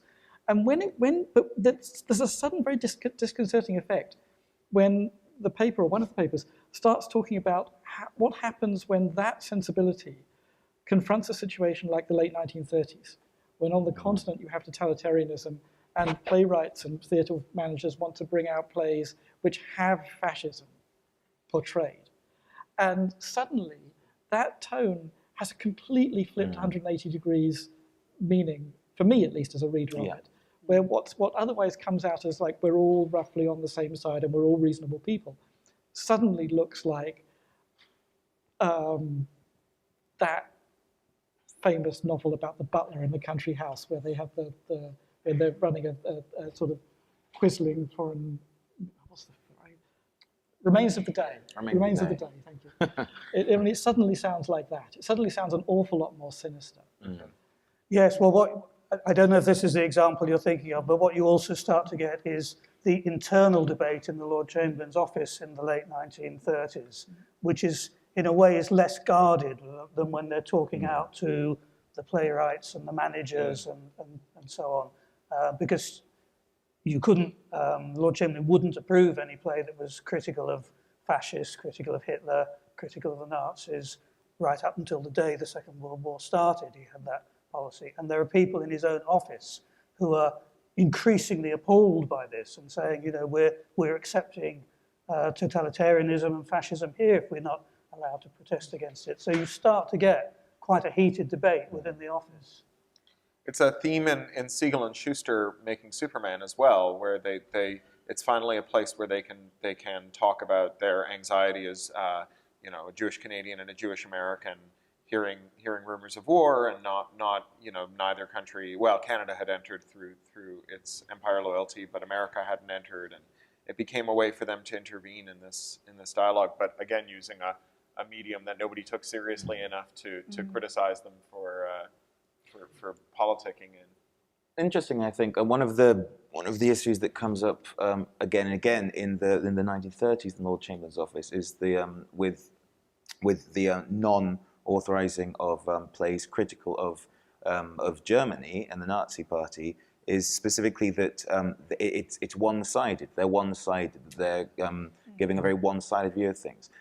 That the BBC often, when it comes to televising debates, ends up in this awkward position because they have to find two opposing sides always. And so you'll end up with one person representing a tiny, tiny minority view presented as the equal opposite to another person representing a huge number of people who's highly qualified. One of these problems where if you want to have a climate science debate, what you actually need is 50 scientists or 100 scientists of whom one is against and all of the others are pro, to have a representative presentation, but that doesn't feel representative. And the BBC has changed its guidance now specifically on climate and vaccines, where you no longer have to find someone who thinks the Earth is flat every time you bring someone on who says the Earth is round. Too late for Brexit, though. Too late for Brexit. Too late for Brexit. So we are at our break. We will resume in a few minutes. Welcome back to the second half of our discussion of theater censorship. I want to ask a question about newspapers and news circulation, but before that, we're going to have a discussion of why we're not going to see a skit now after having consulted with the actors during the break. So if Brice could talk about a bit of it. Yeah, so, because you should come see it tomorrow evening, that's why. No, but it's interestingly with a number of reasons. With the Drolls, because the Drolls there's no fat on the Drolls, there's no meat. The larger scale Renaissance plays that predate them, they were designed to be seen sort of piecemeal almost. They would have been performed for a couple of hours, and people would have come and gone throughout them. There would have been lots of distractions, lots of noises. So you can edit, you can cut down. These Drolls are a different animal. If they could be any shorter, they would be shorter for a start. You really can't take excerpts out of them and have them still work. But more than that, they're experiential. The very fact that the text is not the Droll, the text is not the play, and can only give a limited idea of what the performance is the reason we can't just take a bit of that text out of context and perform it in this environment. I don't know if you've come across anything similar in other forms, but generally speaking, these pieces, they work as experiential machines. Whether somebody's covered in makeup, whether you've established that you dislike this character before they then get mocked, before they then get their comeuppance, all of that stuff is important. And what really changes is the stuff that's around the text, rather than just the performance of the text, the context in which it's being performed. I think that's much the same with burlesque. It's why I didn't bring person to come and do a burlesque performance today, because it wouldn't work. A burlesque show takes place in a place where they happen, and they're less than 7 minutes long these days as a burlesque act. It's about the length of a song, so you can't really chop it down into a teeny piece. And every time that you do a burlesque act, it's different depending on where you are. I've seen acts multiple times in completely different venues. My mother has an act that I've seen her do that's about, it's based on the song by Edith Piaf, La Vie en Rose, and when she does it on a tiny postage stamp stage, it's a very different act from when she's doing it on a, stage that's about the size of this room with, a giant proscenium and a 1,000-seat theater. These kinds of things don't operate sort of in an oubliette. They deal with the audience and with the space that they're in. Totally, and I don't know if anybody did see last night's performance, but if you did, do come. If you want to see this illustrated, come to tomorrow evening's performance. You'll get a totally different experience, because there are different audiences, different night, and different stuff is brought to the table.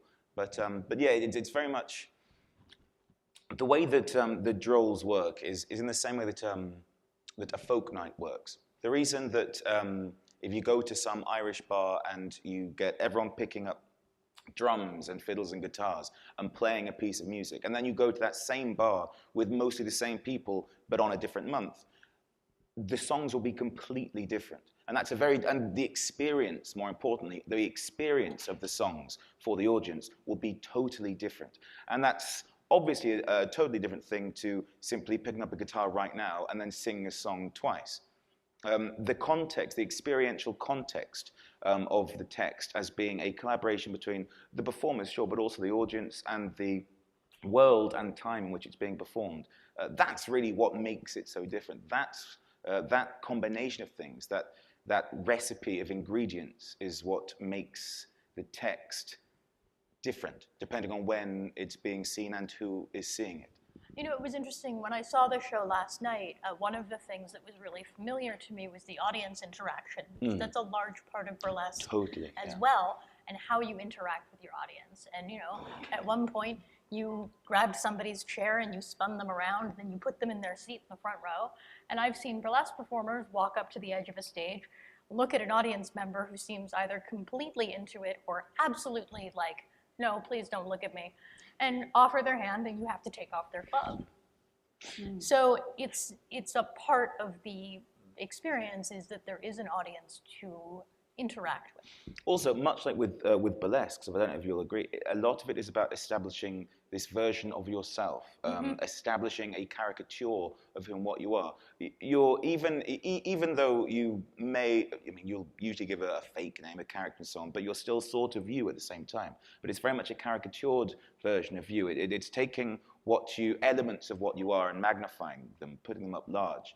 When I'm doing the drolls, when I'm introducing the drolls, I'm not quite the same Brice who's talking right now, and part of it is very much establishing that right from coming in. I've got to be a bit obnoxious so that then when I get humiliated, it's a funny good thing rather than something you pity me for. It's and obviously I'm not obnoxious. You all like me. There's a wonderful bit in David Byrne's How Music Works where he talks about the shift from live ensemble performance to decomposed studio recordings that are done one track at a time, and what it means to play just the bass without a guitar player there, maybe listening to a pre-recorded guitar in your headphones, and how once the music is decomposed, the artist becomes not the performer but the editor. That if you can decompose music into a bunch of individual tracks that an editor can then mix to their to suit their vision, then really the performers do become that thing the composers thought of them as, which is instruction followers, and the editor becomes the person who puts the music the curator together. in a modern sense. Yeah. I'm not sure that this is something that one wants to go into detail, but the bell that this is ringing in my mind is with other forms of, as it were, performance that are done in spaces with audiences. Things like public scientific experiments, anatomy theatres, to some extent lectures actually, which is something that I have to do periodically. There's a great architectural example for the world of the sciences in the Royal Institution in London, which is where Faraday used to lecture. And so the big lecture hall in the Royal Institution looks a bit like this. It's kind of almost a theatrical space with a raked set of seats in the hall. And at the front of it, there's a table rather like this. It actually extends a bit further out into the hall. And it's now pretty much the same as it was in Faraday's day. They've changed the actual seats, but the layout is the same. And Faraday would come up here and he would do experiments for the fashionable audiences of London, the same audiences who would be going to theatres after that. So as in Middlemarch, it says something like you were the middle class, so you get your science from Mr. Faraday. And he does these experiments which are very ocular.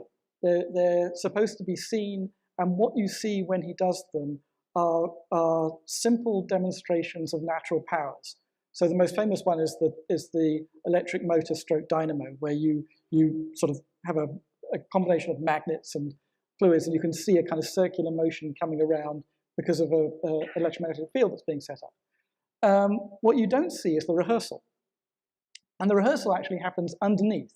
There is a basement to this theatre, and there's a little door off to the side. And if you go through this door, you go down a little set of staircases. There, you go into this basement, into a small room, which is a private laboratory where he rehearses these experiments. And he rehearses them, and of course they don't work the first time. We have his diary, so we know this. They don't work the first time. He tweaks them, he changes the materials a little bit, he makes them more visible. So what you get is an extraordinary form of artifice, where the private stuff is what we might think of as actual experimentation. You know, it often doesn't work, it's all flawed, it's improvised. Then it's brought up into the public space and it's displayed. And it's called an experiment, but it's actually more like a demonstration or a performance or something. And it's heavily rehearsed, but it's rehearsed in such a way that it's the main purpose of rehearsal is to look like it's not rehearsed. That you're just seeing directly nature there. And I think that kind of thing happens a lot with, as I say, these other forms of display which one might not initially think of as theatrical, like anatomizing or experimental displays. But they have their own forms of rehearsal, their own forms of gestural rhetoric, their own conventions about what you can and can't say and do in them. Well, you've reminded me of another performance that I had never thought about to think about in a censorship context, but very much is. If you go to Padua, to the University of Padua, that you can still see the Renaissance era operating theater, which is a stage like this, although it's much steeper. It's like a cone. And at the bottom of the cone is, with many circular balconies, like a Dante's Inferno cone of everyone on tears. And at the bottom is a table where they would put the body as the surgeon dissects it. And so this is a demonstration largely for medical students, but also for all sorts of people who would come to watch the dissection of a body. And the universities had a lot of regulations on where you get a body. You get a body from the executioner's grounds after a hanging, for example. You aren't allowed to source bodies on your own. But they didn't have as many bodies as there was demand for demonstrations. So the table flips over, and it can flip over in a second. And there's straps on it. So you can strap the body down, and on the underside you have a dead dog. And then if the police come to say, what are you doing in the operating theater? We know you didn't have a body this week. You suddenly flip it over, and there's a dead dog on the other side, and you're innocently dissecting like a the dog. speakeasy. Yeah. A speakeasy. Yeah, just, we're not doing that here. We're doing this. What could be less sinister than a dead dog? The underside of the theater. I mean, I just have the image of somebody innocently blinking while holding a scalpel, and that's not innocent at all. Don't you love medicine? Yeah, pre-modern medicine takes a strong stomach to study, but it's fine. But I wanted to turn to a question which bears on all of this, but which we touched on a little bit earlier, which is the impact on performance, which we can broaden from theater to dissection. The impact of performance as the circulation of news changes. Because we've talked from time to time about how when a theater is censored or a theater gets in trouble, the news about that spreading has an impact on both the censoring body and the censored body. And similarly, how the fame of an actor and X person having a particular reputation will make a censor more or less likely to mess with that person or make people more aware of it, which means that when newspapers are circulating and the news that X theater has had X happen can circulate through a city or through a region very quickly, we're actually in a very different space in terms of the impact of someone coming to a particular performance or shutting down a particular theater, and how visible that is when news is flowing through established newspaper channels versus when news is only flowing through the horseman who goes back and forth once a week between Rome and Florence with one copy of the newsletter, versus Facebook and Twitter, which make these things expand instantly, so that before they're even done shutting down the performance, half of America would know that the performance was being shut down. And I wonder if people could comment on how the speed of news changes what performance means and can mean. I think the notion of the reputation of where you're getting the news from is really relevant right now, because we still have this hangover of respecting stuff that has been published journalistically, because and that was developed in a time when only a minority of people were publishing things journalistically. We haven't quite, I don't believe, at least the majority of society has not quite rejigged its standards to get that anybody can write anything on the internet and almost anybody can get anything published through a supposedly established periodical online, regardless of whether it doesn't have the same, it doesn't instinctively and instinctually have the same validity. It does as it used to. Getting something being published in a book does not mean what it did 50 years ago. It just doesn't. For good or for bad, for right or for wrong. And I don't think people yet, a lot of people are alive and they never will get that distinction, because older generations aren't going to necessarily change their mindset, aren't going to necessarily change the way that they view and respect certain media. I think that we have a tendency to rewrite the history of media. It's the truism that anything that's been around for 50 years has probably been around forever. Surely, no medium has ever been so partisan and sensationalist than non-advertising supported cash-based newspapers, right? Which historically have had names like the such and such Democrat and the such and such Republican and the Kingston Whig Standard, and whose stock in trade was writing the most sensationalist stuff that they could, particularly slanted news, not because it got them more advertising dollars, but because it got them more subscription money. And so we have this narrative now that the original sin of the internet is trading paid for news for subscription news, or for advertising supported news. And, as Clay Shirky has pointed out, that the historic golden age of newspapers, and especially small town America, was a world in which you had a kind of patrician local family that owned the paper, and the paper's target audience were locals who wanted to read sports scores, and the advertisers for it were people who wanted to sell goods that people only bought rarely, and so to keep it top of mind, it was hard, so mostly white goods. So the local appliance retailers would subsidize the newspapers so that people could read sports scores, and the patrician sense of duty among the newspaper families had them peel off some of the profits from that to send someone to City Hall and report on City Hall. And oftentimes the news would be hugely reflective of the individual biases and aspirations and feelings of these autocratic newspaper proprietors. And that was largely demolished by the great changes in antitrust enforcement in the Reagan era, when we shifted from the doctrine of stopping firms from monopolizing a sector to stopping them from monopolizing a sector only if they raise prices.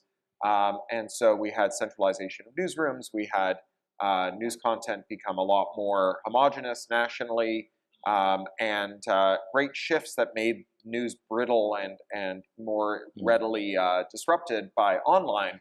But it's hard to say that online is why we have partisanship or why we have sensationalism. I think you're totally right, and I think it's interesting the way you describe it, then that patrician role and tone. It puts me in mind of what you were saying earlier about the language of the civil service, and how And it's so easy when things are going well, or at least when you're looking back at a period when things are relatively stable and healthy, it's so easy to see a language which comes only from there being an unambiguous authority in this area, for usually for wrong, and it comes hand in hand with so many things that we don't want. It's just that it seems good, that patrician tone of the civil service feels so comforting when it's in a relatively stable environment, when things are going relatively well, or at least relatively well for the people whose stories get told in the mainstream.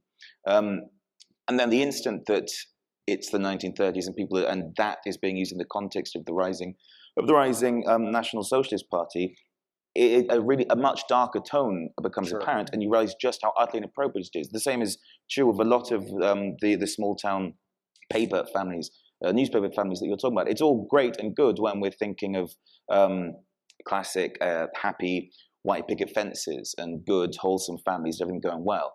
But it's when you start to look at it in the context of the marginalized groups, the stories which aren't being told, that's when that suddenly becomes not at all comforting, quite the opposite. It becomes chilling.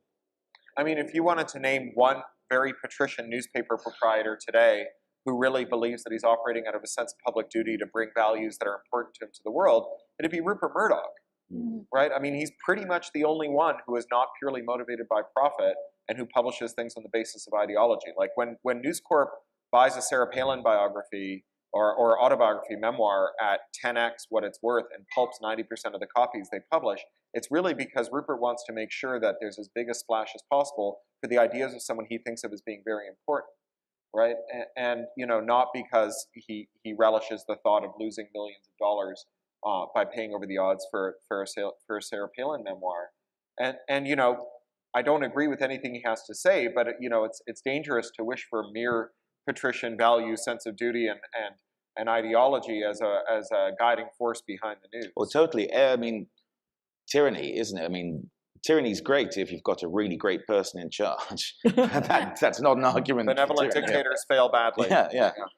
Sorry, I gotta cut you off. There's a maybe I don't know. Maybe this is the same thing. My sense is that, in the spirit of Ada's question about Speed of news. Speed of Yeah, news. speed of So news. if one were to suppress a theatre performance now, everybody across America would know about it happening as it happened, pretty much.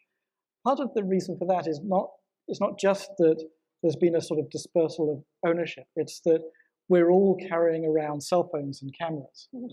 And so the phenomenon of surveillance, as it's called, where, as it were, the crowd is looking back at the police, is much more prominent than it ever could be before. And I sort of feel that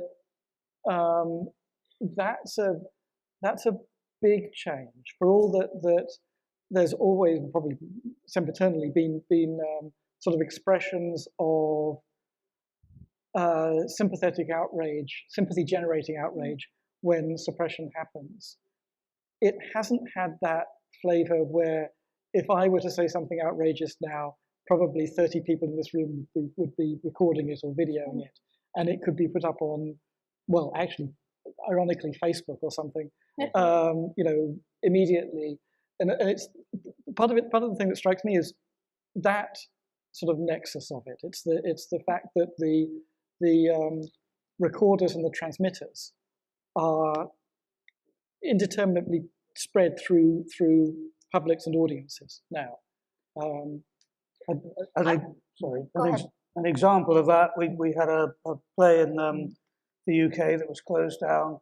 I suppose it was about 2005, 2006, something like that. A play called Beheshti that included a reference to a woman being raped inside a Sikh temple, and it was written by a young woman who was a Sikh. So she was writing about it from the inside, from personal experience. It was closed down because through social media there were massive demonstrations of Sikh, mostly men, being bussed in from around the country.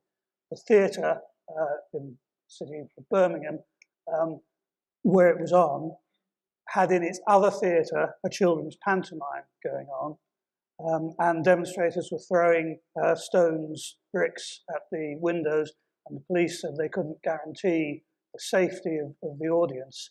So that play was closed down. That woman, the writer whose name I just can't remember at the moment, had to go into hiding because she received death threats, serious death threats. To the best of my knowledge, that play has never been performed again. And I doubt if I, teaching at a university, would even dare to do a rehearsed reading of it with a group of students. Why is that? Why are none of us doing it? Because there's a serious threat. But it was absolutely the social media and the speed of that. And then I can think of a more recent example as well, where demonstrators who were gathered through social media, Exhibit B at the Barbican in London, was closed down because of the fast spread of protest. I mean, there are no shortage of examples of that sort of thing. And when the police consider their primary role to de-escalate things, then of course the easiest way to de-escalate things is just to not have the play on. Yeah. Problem solved. You know, the thing that I'm thinking about is the role of the critic. So Lydia Thompson and her British Blondes were the first burlesque troupe to come to the United States from England, and they put on Ixion, which was an all-women production of a Greek play. They wore body stockings that looked like flesh to be naked on stage, and they wore fig leaves to cover up certain bits. Now, the important part here is that when they came to the United States, their six-month tour was massive. But let's put it this way, the New York press said that it was, quote, a disgraceful spectacle of padded legs jiggling and wriggling in the insensate follies and indecencies of the hour, and the Times called their shows an idiotic parody of masculinity. So those are just like the people who have the platform to say what they thought. These are men with power, these are men with a platform. You come to the 1920s and 1930s when Mae West is being arrested because critics find out about what she's doing ahead of time, so the police can show up and shut down the show before it even starts because it talks about homosexuality. The critics can talk about Gypsy Rose Lee's acts, she'll get arrested. Now we, as you were saying, have a surveillance community where we all have cell phones, we all have the ability to be critics on our own, which means that there are some people who will go to a burlesque show, take a picture of a performer who is nude or partially nude, post it on their social media while tagging someone or not, potentially outing that performer, or making comments about their body or their race or their performance that are derogatory and putting them out there for anybody to see. The role of the critic has in many ways changed and empowered people to be cruel in ways that they haven't had the ability to before because of the way that platforms are structured. Now, critics have always been mean, but now it's taken on an additional almost safety concern of who can take a photo in a theater. And despite the fact that everybody before a show has a fire speech that says, do not take pictures, here are your fire exits. We still have the problem of photo surfacing and video surfacing. Oh, totally. Well, the sort of person who's going to be hostile to someone obviously isn't going to react well to being politely asked not to hurt their feelings. Yeah, no, it's ludicrous. We should let them burn. Yes. So there's an inverse of this, which is like the deliberate invocation, the Streisand effect. So oftentimes when you hear a book has been banned or suppressed, one of the ways that you can feel like you've done your bit is by increasing its spread, by buying it, by giving it to other people, and so on. This is one of the things that Banned Books Week does well. So I have a young adult novel called Little Brother, and it was the one book, one school read, summer read for a high school in Pensacola called Booker T. Washington High. And the principal unilaterally canceled the summer reading program to stop the students from reading it. And when word got around, you know, they sent 200 copies to the school. You know, they wanted to mount one of the plays that there have been a couple of theatrical adaptations of it there. And you know, people went around and found other kids to give it to, and they, you know, everybody was sticking it to Booker T. Washington High, and its you know, thuggish principal by spreading the book around. So there's this sense that like the Streisand effect now isn't a thing that happens like organically; it's a thing that happens deliberately. People want to use it to make an example out of censors, to show the censor that to show the next censor that when you censor, you know, if you strike me down, I will rise up again more powerful than you can ever imagine. You know. Just jumping back to what you were saying about the issue of an unauthorized photograph, or whatever, outing of a performer. I mean, the issue is twofold. Of course, there is the issue of it being of the environment, but also just artistically. It might sound shallow, but an unflattering photo, when it's out there, if you Google a name and that's what comes up, that really damages that character and that future performance. It's really important that the aesthetic is governed. The entire, so much of the artifice in theatrical performance, including burlesque, of course, it has to be controlled. You can draw a comparison with stand-up comedians having they can't try out new material because there is no safe space for them to experiment with that stuff. It goes on the internet immediately, and then that's kind of ruined. And if there is a really, really, really good version of this bit, but most of the stuff that you find when you Google it is an inferior version of that bit, it means no one's interested in that bit. It stops the bit working. You have a similar issue, I think, with the Lord Chamberlain in Britain, when you have to describe exact stage business, and it's almost impossible to do. And then the minute you try and do that, it takes it out of so much context. The more you try to describe it, the more you try to accurately express something, the less representative it is, because performance is not defined by what is literally happening. Performance is defined by the experience of the audience. And the way that you remember it, it doesn't matter whether you misremember it or not. It doesn't matter whether they were wearing a blue t-shirt. If you remember a red t-shirt, then that is the performance. The performance was a red t-shirt. The performance is what you remember. It is defined by the impact it has on the audience, not by the literal presence of the performers and the literal objective actions they were doing. There is no objective version of performance in that sense. There is only subjective versions, an infinity of subjective versions. So I know this is a painful request, but if, you know, for the Lord Mayor's office, you were required to describe a piece of the stage business from the play we saw yesterday, for example, the milk scene, like how would you attempt, actually it's a punchline thing, let's do an earlier one, maybe the funny business about the word windmill. Well, yeah, I mean, I don't know if I couldn't accurately, or I could come up, I could say things like, I could give the text, and I could talk about how certain lines are emphasized, and I could talk about the beats and the pauses, but none of that really that makes sense to someone who isn't used to, or at least who hasn't experienced doing it themselves. And the Lord Chamberlain was not a man of the theatre, as he makes quite unambiguous. He has the same background as a relatively sophisticated audience member. So Stephen, you've read a lot of these. What are descriptions of stage business like? You don't usually have to do them, in fact. It was a sort of power that was held in reserve, if you like. So there are examples of prosecutions where an actor did something that wasn't in the script. So there's a play, for example, where the curtain was on a moment when the actor was presumably about to get on the bed, on top of a woman on the bed, and they prosecuted and said it doesn't say anything in the script about that.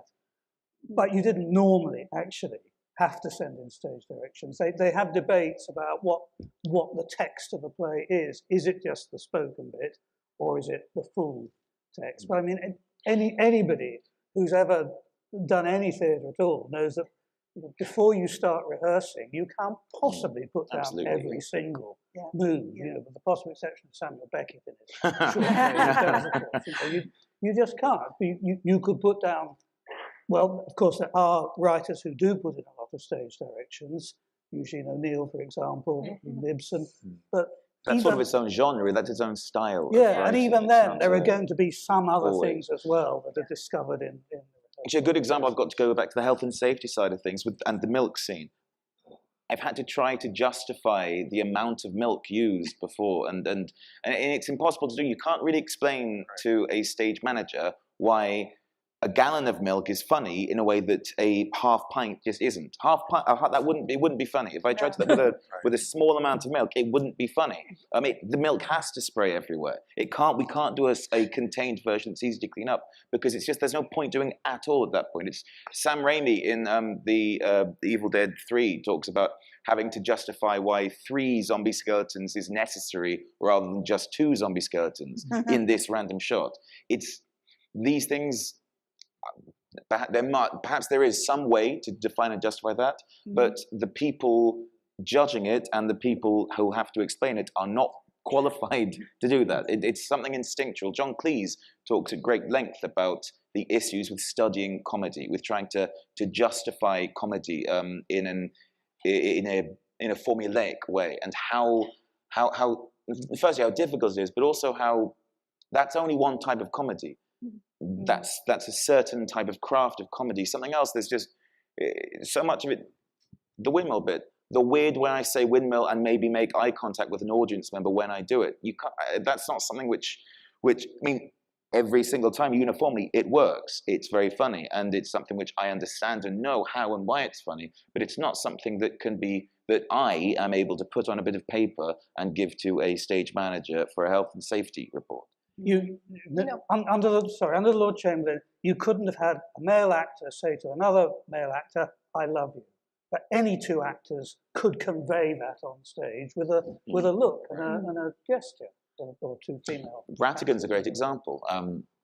With the there was Less Than Kind, I think, was the version that came out a couple of years ago for the Rattigan anniversary. There were an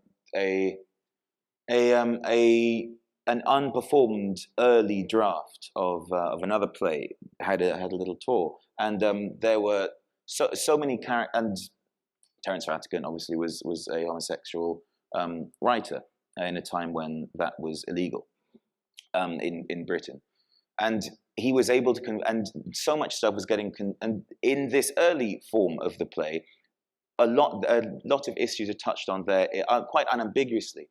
The version of the play which then gets produced is completely different, and so much of that is still there, but it's utterly unsaid, and in performance it is still conveyed. So it's interesting because we're talking about how to define comedy and how it's difficult, and one of the challenges in burlesque scholarship is that there's frequently a question of what's called artistic merit. So when I was a young academic doing my first ever historical conference on burlesque, I'm presenting my paper, and in the back of the room, this tweedy, bald, cranky academic raises his hand, and the first thing he says is, "But is it art?" And I kind of blink at him for a second before I have to try and defend to this person that yes, burlesque is art, because his whole thing was implying that I shouldn't be studying the history of something that's not art.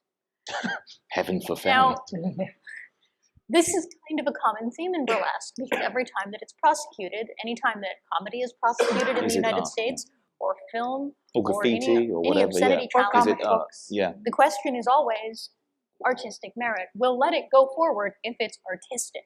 So the question then is, well, how do you judge art? How do you judge what artistic merit means? Because that's almost as difficult as deciding what's funny. We're going to come back to the subjective experience of the audience, the people who are experiencing it. To one culture, a piece of art can be pornography to an audience member, and vice versa. The intention of the creator and the artist is only relevant to some degree, in truth. There is no objective version of art. It just doesn't exist. You're reminding me of a plate. I get that all the time. Reminding me of a plate. So Europe was fond of collecting porcelain china produced in the Far East in the 18th and 19th centuries. And sometimes their stuff will be produced specifically for the export market, specifically to be sent to Europe. And so European artists would draw a design for a Chinese plate that they're making up, send the design to China to have it painted onto the ceramic and then brought back and sold as a Chinese design. So it's an actually European image originally. But it gets translated in the course of this by the imagination of the Chinese artists seeing it. And there's one plate where the original image sent was of a black servant / slave helping a noblewoman get her shoes on. So you have a man on his knees in front of this woman putting her shoes on as she's lounging on a fainting couch. And the plate produced in China, they look like the same race, and it's clearly an erotic scene, and it's clearly lovers.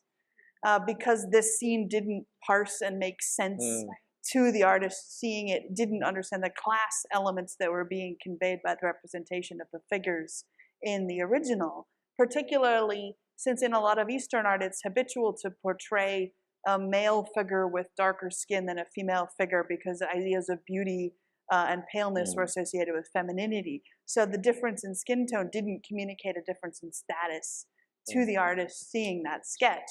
And so you got this beautiful romantic plate back, which had been completely transformed in meaning by the trip over and back and turned from one, and the question of, this is just a mass-produced object for consumption. It's a collectible. Is it art? It is art.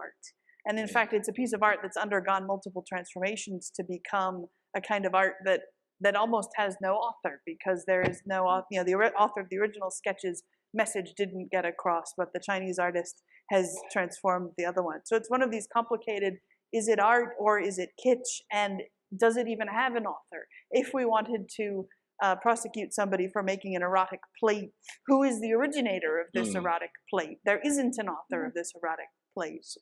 So the question is about policy toward how much control does the playwright have over the play, over authorizing playhouses to produce the play, over receiving income from the performance of a play, where the different copyright policies lie and have lain in terms of the author of a play having rights to the production of a play. Well, of course, in my period of specialism, now they have absolutely no rights whatsoever. The playwright is just the person who's written the text, and in fact, the publisher of the play text has more rights over the play than the author does. The only reason that that Shakespeare was able to influence the performances of his plays is because he was an actor and he was writing for his own company, and that was not at all a standard arrangement. I wouldn't go as far as to say it was unique, but at the specific time Shakespeare was writing, and to the extent that it was true with Shakespeare, I think that was unique. Johnson has a similar situation early on in his career, but that changes as soon as he starts to get some real success. Which is why there is the theory that a lot of the bad quartos, which is an unfashionable term now, but it's fun, bad quartos, which are the bad quartos, perhaps they were pirated copies. Perhaps you would send people to go see plays who would then write in shorthand and try to scribble down the text so they could then go to a publisher, print it, which they could do legally, and then they'd make some money from it. Like someone taking pictures at a burlesque. Exactly like that. Or going to a cinema and filming the film on your camera and then uploading it as a torrent. That kind of thing. Or you'd get, another theory is that actors would get together who had performed it once, and they would write down the lines they remember and try to reconstruct it like that, and then sell it on to a publisher. These are theories for which are too established, because there's almost no evidence for any of them, and they're often repeated as fact, but they're solid theories. That's my period. I think that begins to change in the, when does copyright begin to change? Is that 18th century? Books is 18th century, but you're talking about performing rights, which is a early 20th century thing legally, and it was a real fight to introduce it, because it was thought that in some way there was it was like almost a natural right that if something had been put on as a performance, it was evanescent, and so somebody else could perform it.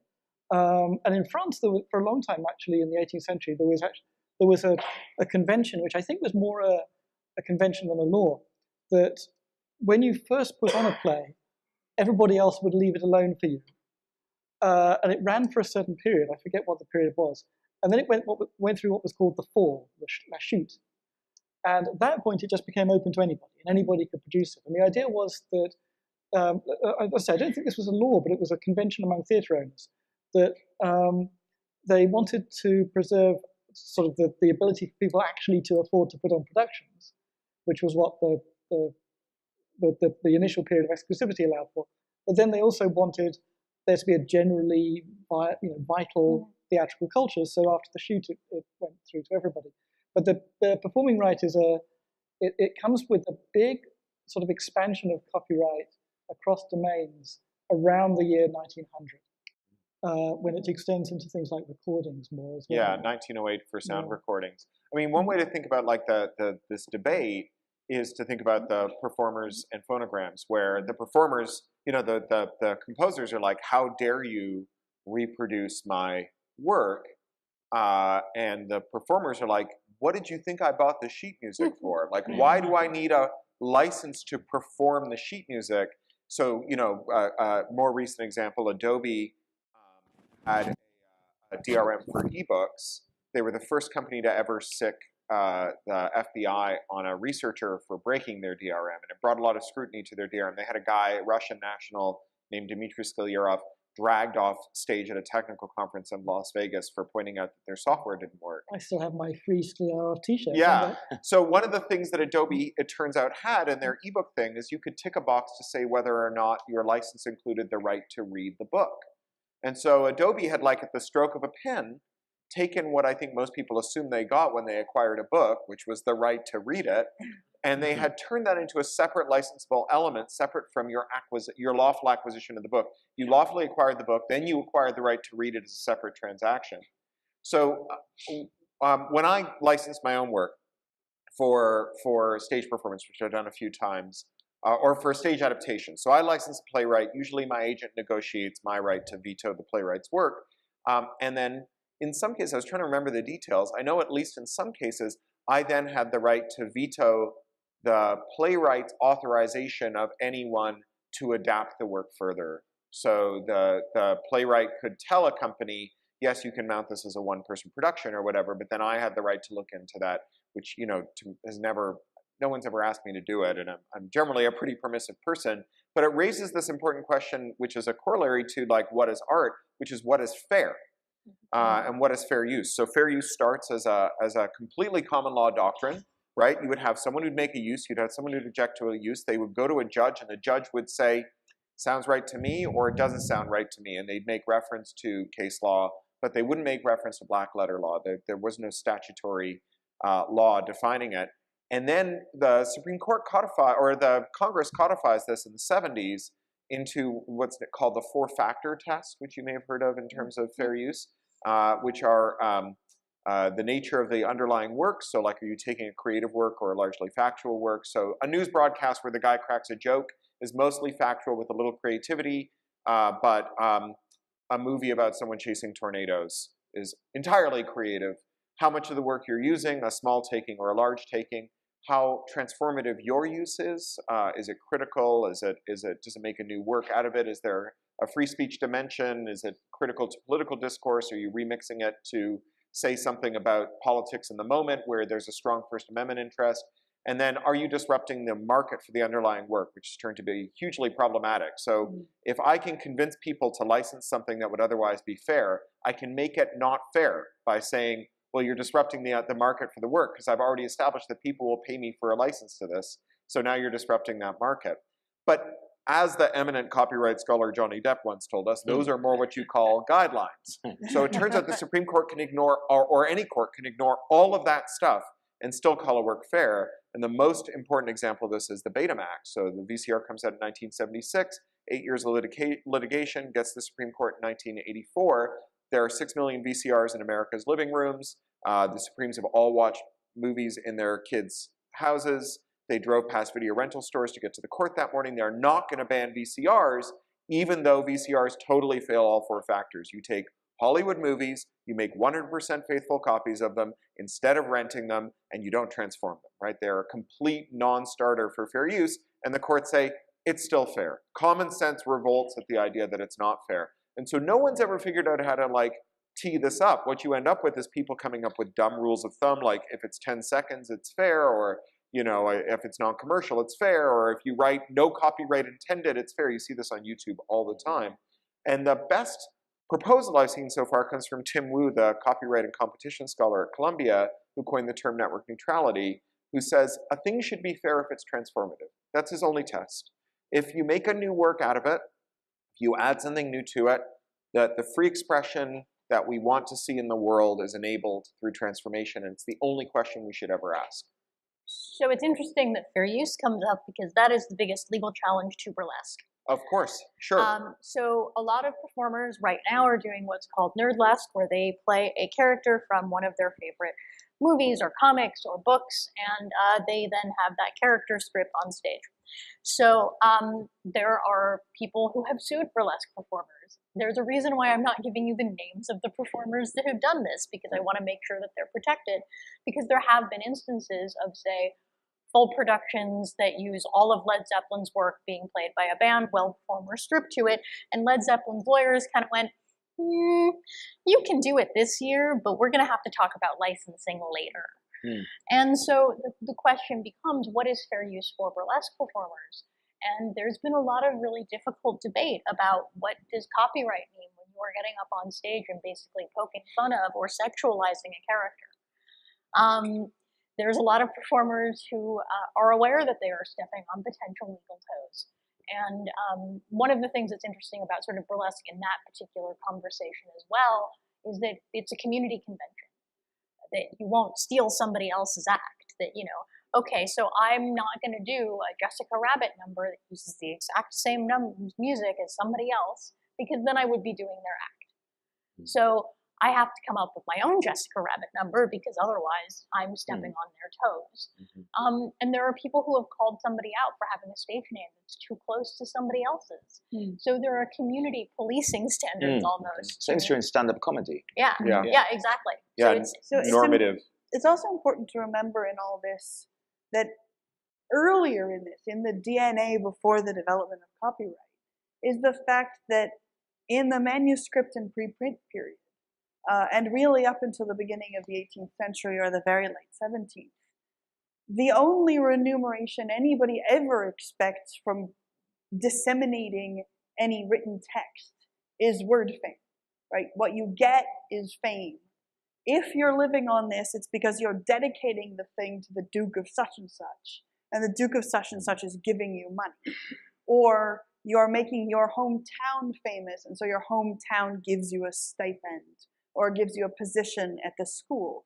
But the idea that any element of the transaction of book production in the manuscript period has anything to do with the creator just isn't there. It's entirely paying the scribe who sat there for 6 months copying the book, paying the tanner who produced the leather on which it's written, etc. And so the ancestry of the development of copyright and then the expansion of it to all of these different sub-details like performance rights and sub-licensing and merchandising and musical adaptations and all of this come after this initial development into the moment of creators wanting to live on the sale of their texts, which is something that you see people starting to pursue in the later 17th century and succeeding at by the beginning of the 18th. Conrad Gesner, whose Encyclopedia of Animals we've talked about being censored by the Inquisition, is really the first person to try really hard to live on book sales. And by being the most prolific author of that half century and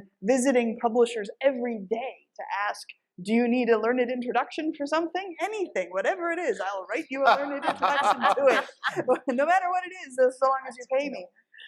By really maximizing this system, he manages to derive a third of his living income from book sales, but not more than that, and the rest of it has to come from a salary from a university that he's attached to. At the beginning of the 18th century, you get to this moment where there are enough presses and the way they're organized has changed, and you start getting authors living on being paid by the publishers for the first time, which initiates a real transition in the monetization process. And many of the first authors who do this, you know, Montesquieu, Voltaire, Rousseau, these are familiar names, and are transitioning to writing for popular consumption instead of for word fame consumption, which is popular, but in a different way. And the development of all of these rights and the questions of whether they're even an issue can't come up until there is the idea that you should live off of an income generated by the mass dissemination of the text, rather than by largesse or other structures. I just want to note very briefly the incredible irony of Led Zeppelin making copyright complaints, given that they've been the target of a string of copyright suits that show unequivocally they lifted all of their riffs from other artists. I'll just point out there was never a complaint made. Right, okay. If, just to answer, go back to your question, if my students in Sheffield do a public production of a contemporary or a recent play, they will get a license from the agent that says they're not allowed to change the play, they're not allowed to cut it in any way. Whether it includes whether they can cast it against gender is a moot point, because students often, universities often need to do that because we have so many more female students than male students. If, however, they're doing an extract from the play as part of a course where the audience is just going to be the assessors and other students, then they don't have to get that license, because obviously they're going to change it. They're only doing half an hour of it. But a public performance, I'm sure they don't always observe that rule of making no changes. Yeah, the enforceability comes into play. If you're doing 5 shows in 1 week of something written by some not hugely successful or famous or rich and wealthy American playwright, say, and you're performing in Smethwick in the Midlands of England, it's very unlikely that anyone is going to fly over from America to watch your play and then to bring charges in an English court. Almost, it's not very likely. The scale is a big thing. Beckett wouldn't allow women, or Beckett's estate wouldn't allow women to be cast in his work. And it came to a head in France where they had this strong authors' moral rights culture that, in theory, should make that ironclad. And they were asked to adjudicate the human rights dimension of discriminating against women versus the author's moral rights dimension, and they fell on the side of human rights. And they said that the Beckett estate could not lawfully withhold licensing on the basis that they were going to cast women in the plays. So we're just about out of time. The last thing I want to add, we've talked about a lot of different tiny types of rights here, and a lot of different tiny rights. And I think it's important to remember that one of the things that makes all of this complicated is the proliferation of enormous numbers of different kinds of rights to any work that now exists. So when novelists like Cory and myself are doing a book contract with our publisher, Tor, this contract is 25 pages long. And it's a palimpsest of all of the weird stuff that people have requested or gotten away with in the past that have then accumulated to make this enormous thing.